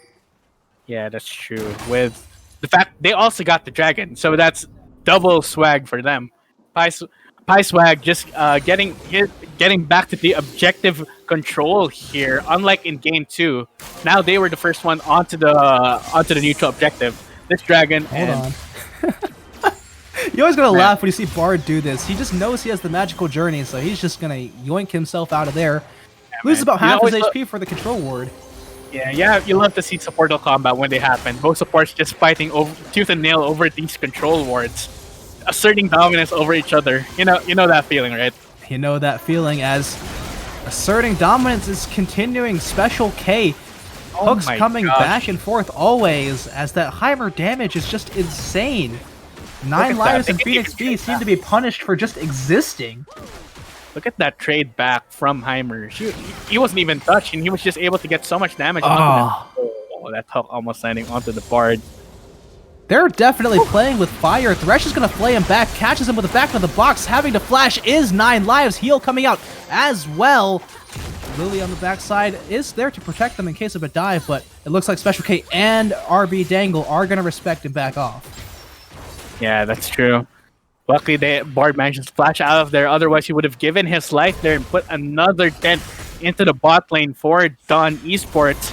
Redefine playing super well here. It looks like the Comfort is really paying out dividends for them as this early game progresses. And hold on, he's out in the open and he gets absolutely blasted. Those missiles come through in the face. That's another kill over to the bot lane. And it's Dawn now falling behind in this early game, something that we haven't seen from them throughout this series up until this point. Yeah, man. Redefine just pulling out the pocket strat here with the Heimerdinger. It's doing just so much for them. Now 1-0-4. He's winning bot lane single-handedly with this Thresh. And it's possibly going to win Redefine this game if things keep going out this way. Thresh, on the other hand, Special K with the hooks, super on point with them. every single time. Is this a point of clickability intact? Because Special K is making it look like it is. Well, certainly he's been hitting quite a few of those down in the bot lane, but at 10 minutes in now, we got to start talking about one crucial thing that we haven't really touched on so far, and that's the scaling potential of both of these teams here. Currently, Yeah, Redefy have the advantage. Do you see Dawn finding their way back into this one? Well, if the team fights happen and they get clumped up and they fight together, then I see Dawn having a way back into this with the Ornn ult, with the Aurelia Q that could just and the MF bullet time. But unfortunately, that's a bit specific. I do think the scaling is better on Redefine, especially with the Gangplank, the Tristana, and the Heimerdinger. They will just output so much damage from a distance before Dawn Esports could possibly get in range for an engage here. And what's to add more to that, hold on, just 1 second. We've got somebody jumping in. Tristana, you're going a little bit too far. Shutdown onto Dogma. They're looking for the dive now. Onto Pi Swag, and they're gonna get it. 2 for 0 combo, and that's some gold injected back into the pockets of Dawn Esports. Okay, that was a bit ant by Tristana going there for the kill into the unknown, jumping in. I don't think that would have gotten a kill if that was a 2v2 regardless. But now Dawn will be able to get the free dragon for themselves unless Heimer has anything to say about this. Hold on, we've got Special K. He's looking for something. Dogma's quite low. Heimer trying to come in on that bot side, but MF seems to be holding him at bay down there. Also, TP now coming in from Orises. That's going to probably ensure that this project will go to the pockets of... Hold on! Dangle, what are you doing? Oh my gosh, this Heimer is single-handedly winning the game for Redefy. Dangle, that's tilt-worthy for sure. A bit of a That caster should- curse? As soon as I say it, as sure as they get it, boom. Dear God. Oh my gosh, that should not have happened. That was free for them. The jungler was gone. They just weren't... Oh my... I don't know what to say about that, man. Your heart dies a little when you see a dragon taken like that. Not if you're rooting for Redefy, but that's just simply a League of Legends fan. Oh my God. Oh man, you hate to see it. Dawn... I had to cough a bit there, but Dawn Esports probably regretting that one, letting Lilia tank the dragon like that. Hold on, Oh my- Meslo might be a little bit overextended. In comes Pi Swag. Can he tag him with the Undertow? No, he can't. Backing him up Ooh. is Dogma now. That's going to That be was at the close. end of the play. Special K walking forward, going to flay 9 lives. Hook goes really wide right as both of them take that magical journey through. Tagged on the backside by that grenade, though, is Phoenix B, and he's going to almost go down. Dangle has man. so much damage right now. Meanwhile, in the mid lane, another skirmish breaking out. Meslo brought real low to begin with. Rift Herald's been summoned. That's going to crash forward. That's going to give him some plates. Nothing more, most likely. And look at this gold lead ballooning now. Plates taken, kills secured, dragons in the pockets, and Redefy heading to that mid game looking devastatingly strong. Yeah, Redefy pulling out all the stops here. I have to say they were a bit lucky with that Dragon Steal by Dangle, but other than that, they're playing the macro game super well, being exactly where they need to be. Absolutely. And we got to continue looking at this one, though. That macro game is going to be important for closing this one out. They have a potential Infernal Soul on the table. Oh, fine. Hold Oh Meslo, my gosh. Meslo's in the shop. What are you doing, buddy? Oh, He's done so. no. He was caught shopping there. He thought he was safe. Unfortunately, Olaf said no and just smashed an axe into his face. Right there. Unfortunate. Unfortunate for Meslo. And Redefy, their game plan going into this with the Heimerdinger just pushing out the lane and Olaf taking control of the jungle. He's ahead of the Lilia right now, as he has been throughout this entire series. Credit to Pi Swag. Hold on, gosh, Special another K has upset. caught another target. Dangle on the side, 9 lives. He's got a ways to go. Death Sentence and the Lantern gonna bring Dangle up, but he will get out with the magical journey, him being 9 lives. Yeah, and the lane swap's already happening. They switched their bot lane onto the mid lane for safety and to try and get that mid lane third for themselves. Meanwhile, the Gangplank already moving towards the bot lane, trying to farm up as much as he can. He'll probably try to set up a freeze for himself there. And Redefy playing this game super well right now. Dawn They might be a bit tilted after that Dragon Steel, but we'll see if their mental is strong enough to push through it and get those team fights that they need to win this game. Well, when you're 4K behind at only 15 minutes, it really doesn't bode well for the rest of your game. When you don't have somebody that can be classified as a hyper carry. And I don't think there is anybody on that side for Dawn, is there? I mean, the Miss Fortune can still do a lot of damage regardless of what she builds. And the fact that there isn't really a tank for Redefy, so maybe they can put some action towards there, but already, look, Gangplank's already starting to win these trades against this Aurelia, even though he's getting pushed in. Ooh, And- hold on. A little bit of a dive being set up here. That's going to be the preemptive cannon barrage. When's that sleep going to come through? It's going to come in now, and oh, one shot. No chance to even Ooh. remove the Scurvy. He's onto the grave. Yeah, unfortunately, it looks like Tristana will be able to get the first turret, though. Oh no, wait, the first turret of Falling was taken. What am I saying? He was able to get the turret, and Tristana is just doing Tristana things, pushing lanes and killing turrets, which is what she does best. Sadly for Tabopotamus dying there, even though he didn't really need to. But still, I don't think Don Esports going to gain much of an advantage from that kill anyway. I mean, when you really break this one down, the entirety of Redefy is really good at taking these turrets. You got Yeah, pretty Hibernator, much. you got Tristana, and you got GP Cannon Barrage to zone people away from their own turrets even. Yeah, the problem is GP's going to have to survive when these dives happen onto him in order to keep the pressure up. He didn't die there, but looks like both teams are going to be setting up for this next dragon. This will be soul point for Redefy if they manage to take it. Hold on. We love seeing these preemptive skirmishes before the Drake, and so does Pi Swag. He's gonna pop the Ragnarok Undertows connecting, except for that last one onto Dogma. May have been a bit of a wasted ulti there. Still gonna look for this Drake though. No harm, no foul it seems, unless Dawn can pull a rabbit out of the hat here. Yeah, but the Lilia ultimate is They're just pulling not a ram there. out of the sky. That's gonna go through and split the uprights. The Call of the Forge God hits nobody. Bullet time, unable to secure the Drake, as it looks like Dawn can go no farther. Yeah, meanwhile, the mid lane minions were able to push on Dawn's tower, so they were able to get that too. And now, Redefy are at soul point. That Infernal Soul will be devastating if they get it. On a Tristana, on a Gangplank, on a Heimer, that's gonna hurt so much in these upcoming team fights. Absolutely, absolutely. And when are these upcoming team fights going to happen? Are we going to see them as soon as the Baron spawns, perhaps, in 2 minutes, 10 seconds? It's going to be a while, I think. So both teams are probably going to head into a lull state as both teams try to keep farming up. Meanwhile, checking up on the items, we see that almost everyone has their mythic items completed.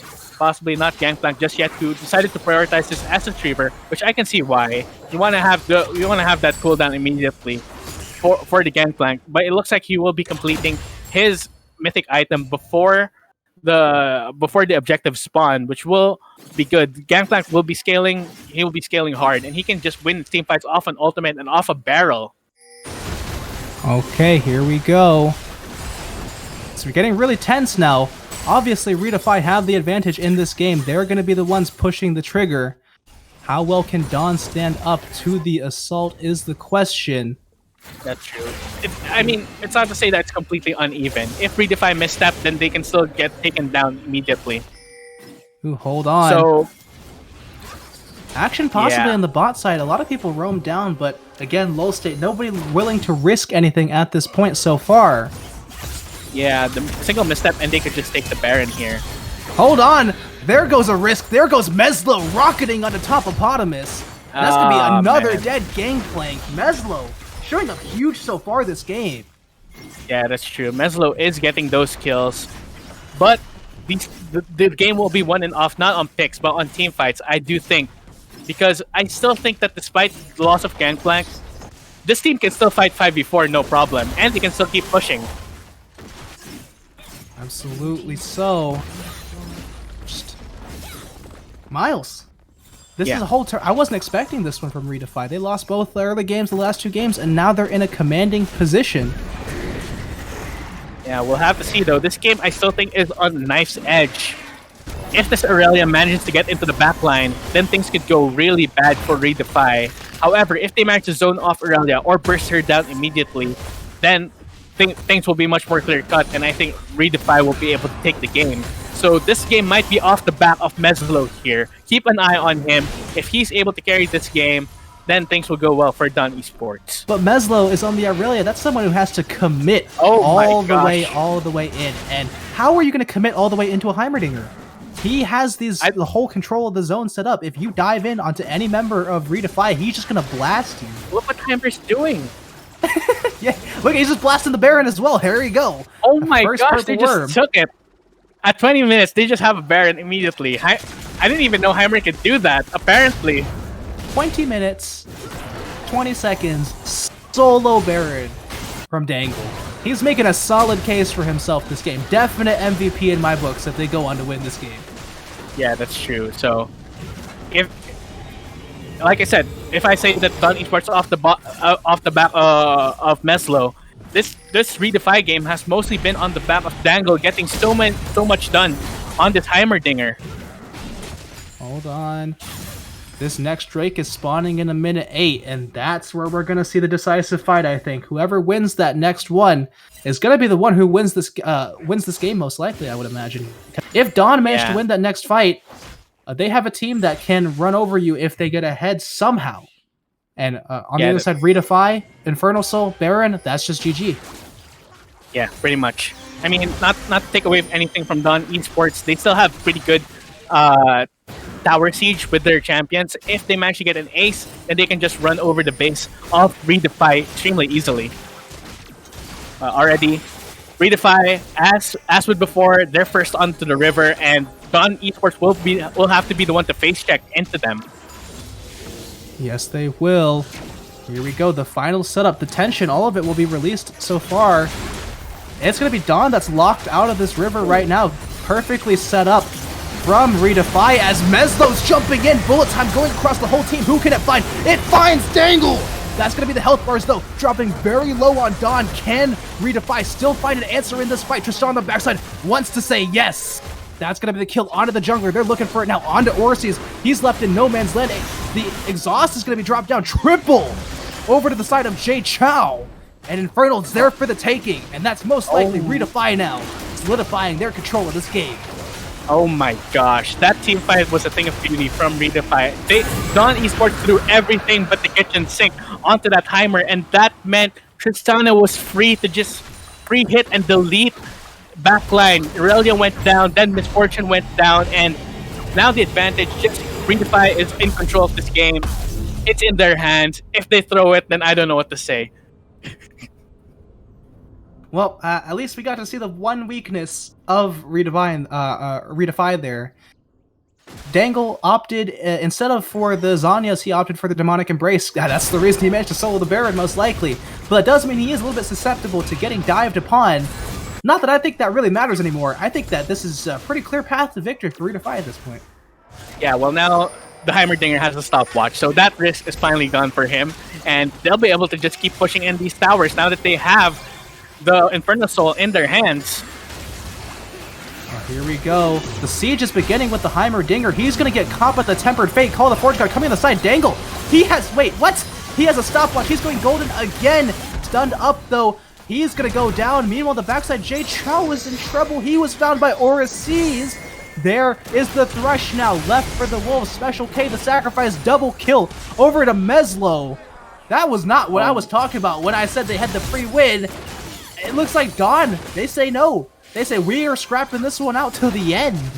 Oh, unfortunately there, Heimerdinger and Thresh get caught out in the mid lane, and now Dawn will be free to just get these two turrets for themselves. Oh wait, the Gangplank ultimate. Hold on, that GP ulti, that's gonna save that inner turret there. And health bar is actually kind of low for the side of Dawn. Maybe they can make a return play.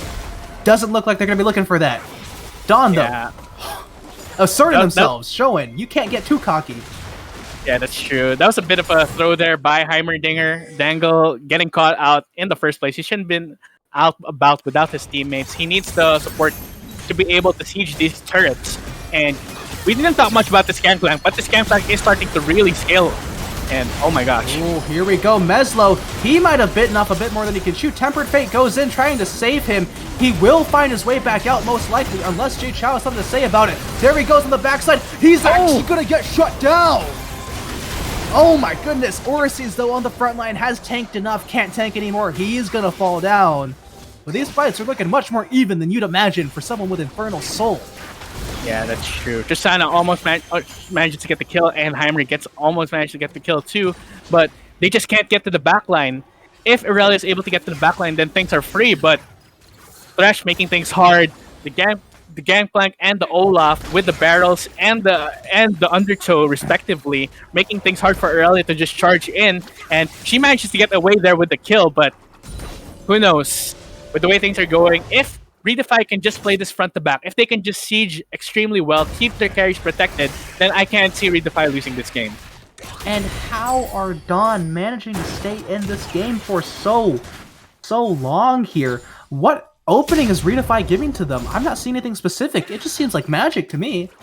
Honestly, they're just getting caught up. Redefy are just overextending a bit, and it's biting them in the butt. I don't think it's giving Dawn Esports too much of an advantage because no objectives are up yet, but soon this Baron is going to be up, and I assume the fight's going to be happening there. 15 seconds. What if Dangle just solos it again? That's true, but they should be a bit more aware of it this time, I would think. And aware they are, pings, question marks going down into that topside river. They're looking to try and establish a little bit of control here. Oh. And Good Bard. is available for Bard at any point. If they group up, there might be a go button that they see. Still battling for control. Wards being cleared out for the side of Dawn. They're slowly marching their way into this river. Yeah, Redefy retreating back to their jungle. I would guess that's the hard part about doing these team fights. As we said, Redefy don't really have that much of a solid front line, unlike the Ornn. So that's the key for Dawn Esports there. If they can get the good MF ultimate off to burst down multiple members, then that'll be extremely good for them. Oh man, I thought Thresh was going to go in on that hook. That would have been suicide, I think, if Special K went for that one. I think it's best to let that dog lie. Scuttle Crabs now spawn, though. A little bit of a mini skirmish over that as a full fight is breaking out, it seems. There goes Olaf into the backline. What can he find? Meslo's been stunned up, tossed around. He's shut down by Dangle.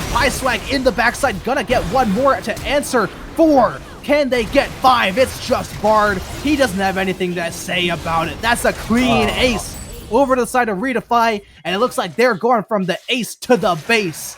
27-second death timers. Can they end here? Redefy with the extremely clean team fight. Unfortunately, Misfortune Ultimate did get multiple members, but the stopwatches came in clutch for them. The Bard ult getting a bit of anti-synergy right there, saving a few key members of Redefy, and they just run away with the ace and will probably run away with the game and the series here. GG. Good game from Redefy. My friend.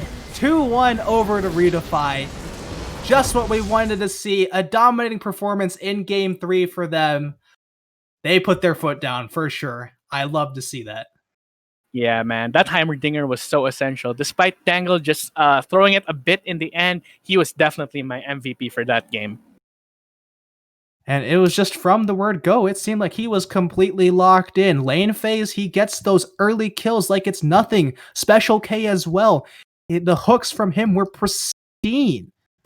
Yeah, Redefy's bot lane really cemented themselves as the better. Well, to be fair, there's not much we can do when it's Heimer. And I think that Dawn Esports will have to reevaluate on their pick and ban maybe, and just take out the Heimer next time. They didn't respect it enough, you know. That was their trap card. Redefy, for the first couple games, Heimer was open, but they opted into the Jhin, they opted into the Kai'Sa. Game 3, they saved their trump card, and they used it extremely well. Yeah, that's what you want to use those special pocket picks for, games like that. So, great game by Redefy. They win the series 2-1, and perhaps I think we'll be going to an interview soon, if I'm not mistaken. All right, here we go. We're here with Dangler himself, the Heimerdinger, the man with the plan for that final Game 3. Tell me, man, what was the idea of saving the Heimerdinger for Game 3? Was that a conscious choice of yours? I mean, we kind of entered Game 2, so we had like to change the pace a little, and they didn't like respect the Heimerdinger, so I had to show them like, you need to respect my champions, and I think I did that pretty well. Definitely so. And you seem really comfortable on the Heimerdinger. That was a really, really dominating lane. But the one thing I want to note is that solo Baron at 20 minutes. Is that something you do often? Is that like one of your Heimer specials for solo queue? Yeah. I practice that in practice too. Like I know which item I need to be able to do it. Like at what time I can do it, and yeah, it was all planned. And since like we even prepped Vision because we were pretty sure it was gonna work, so we prepped Vision. They had no idea we were doing it, and it was perfect. And is that the reason you went for the Demonic Embrace second instead of the Zanyas? With Zanyas, do you just not have enough damage to take the Baron? Yeah, you need the armor and magic resist that Demonic Embrace gives, and also the burn. The two burns stacked together, and it's really effective against Baron. So if you don't have those two items, you don't have the damage to actually kill Baron. All right. Miles, you got something for him? Nah, I don't have much questions. Just congratulations to you guys. Congrats on the win, and I hope to see more wins from you guys in the future. Yeah, we hope to win too. Well, actually, I got a few more questions for you there. What was the reasoning? You said you wanted to. They left the Heimer open. You wanted to show them the power of the pick. Them not respecting it. But then why did you save it for game 3? What was the idea with the Jhin and the Kaisa for the first couple games? Just wanted to keep it safe. We haven't really practiced with we played it once in scrim, and we actually didn't win that game because like it was a bad lane, and like we had some trouble in that scrim, so we haven't practiced it after that scrim yet, so we weren't sure like if our synergy bot was gonna be like good enough, so that's why we didn't go for it. But like in game 3 we had nothing to lose, so well, like we were all in, so we just went for it because I'm really good on the champ. Obviously so. And going back again, game 2, you said you guys kind of hinted at that game a little bit. And one of the things that I noticed was you guys locked in the Nami in the bot lane, and you ended up without really solidified, front to back front line. What was the idea behind the Nami pick in that situation? I think Special Key felt more comfortable on like Nami against, like we thought it was stronger in lane, like Nami Kaisa was stronger than Vayne Lulu, but like in the late game team fights, as we saw, Nami just is a bit weaker, like less useful, and it really showed off like once Vayne got some kills back, some shutdowns were because we trolled a bit, and we kind of have too much fun. Once she got some gold back, it was really hard to play, but I think it was mostly for lane that we picked Nami. Okay, I understand that. And then speaking of lane, in the first game, lane didn't really go too hot for you guys, did it? And you guys really did a really good job coming back from what looked like just the most tilting deficit you could find yourself in. Like, what was the comms like? What was going through y'all's heads after ending up so far behind in game 1? It was just really a miscommunication. Level 2, we wanted to go in level 2, but there was one minion left alive, so he flashed in a bit early, and I wasn't ready to follow up, and then I followed up, but like we walked back, he died, and then I kind of tilted a bit. I tried to kill the Alistar and got flashed in and died too, and it was pretty embarrassing. But after that, we just like calmed down and just played to scale, and gladly our top and mid, top, and jungle just took it off and carried us like heavily. Well, you love to be able to admit when you got carried. That's one of the core parts of, seeing yourself as a player. And as a whole team, y'all did really great. And I wish you guys the most success in the future. A good win today, and hopefully lots of good wins in the future. Yep, we're playing tomorrow, and we're looking to win again, hopefully. All right, thank you so much. Thanks to you guys for casting the games also. No problem. We had a lot of fun, especially with the action-packed game 1, 2, 3. So much action. We're happy to cast it. And to the viewers, I'm sure they were super entertained too. I hope so. Yep. All right. So I do believe that we can end things there. Thank you so much for to everyone for joining us in this match. Redefy taking it 2-1 versus Dawn Esports. They'll be playing again tomorrow. I'm not sure who they're playing against, but it'll probably be entertaining regardless. So, Twitch viewers, you guys should come back and watch. Absolutely so. All right, and with that, I think that'll be it. Join the madness when the curtain falls. Risk it all, hold nothing back. Seize the day, we must attack. Stars are rising, countless worlds colliding. Only one will take it all. Can we bring to fall the giants? Can we make the final call? We are the ones to ignite the darkened skies. The champions of the world that we defy. A soul array of the few who rise up high. And we all fight at the last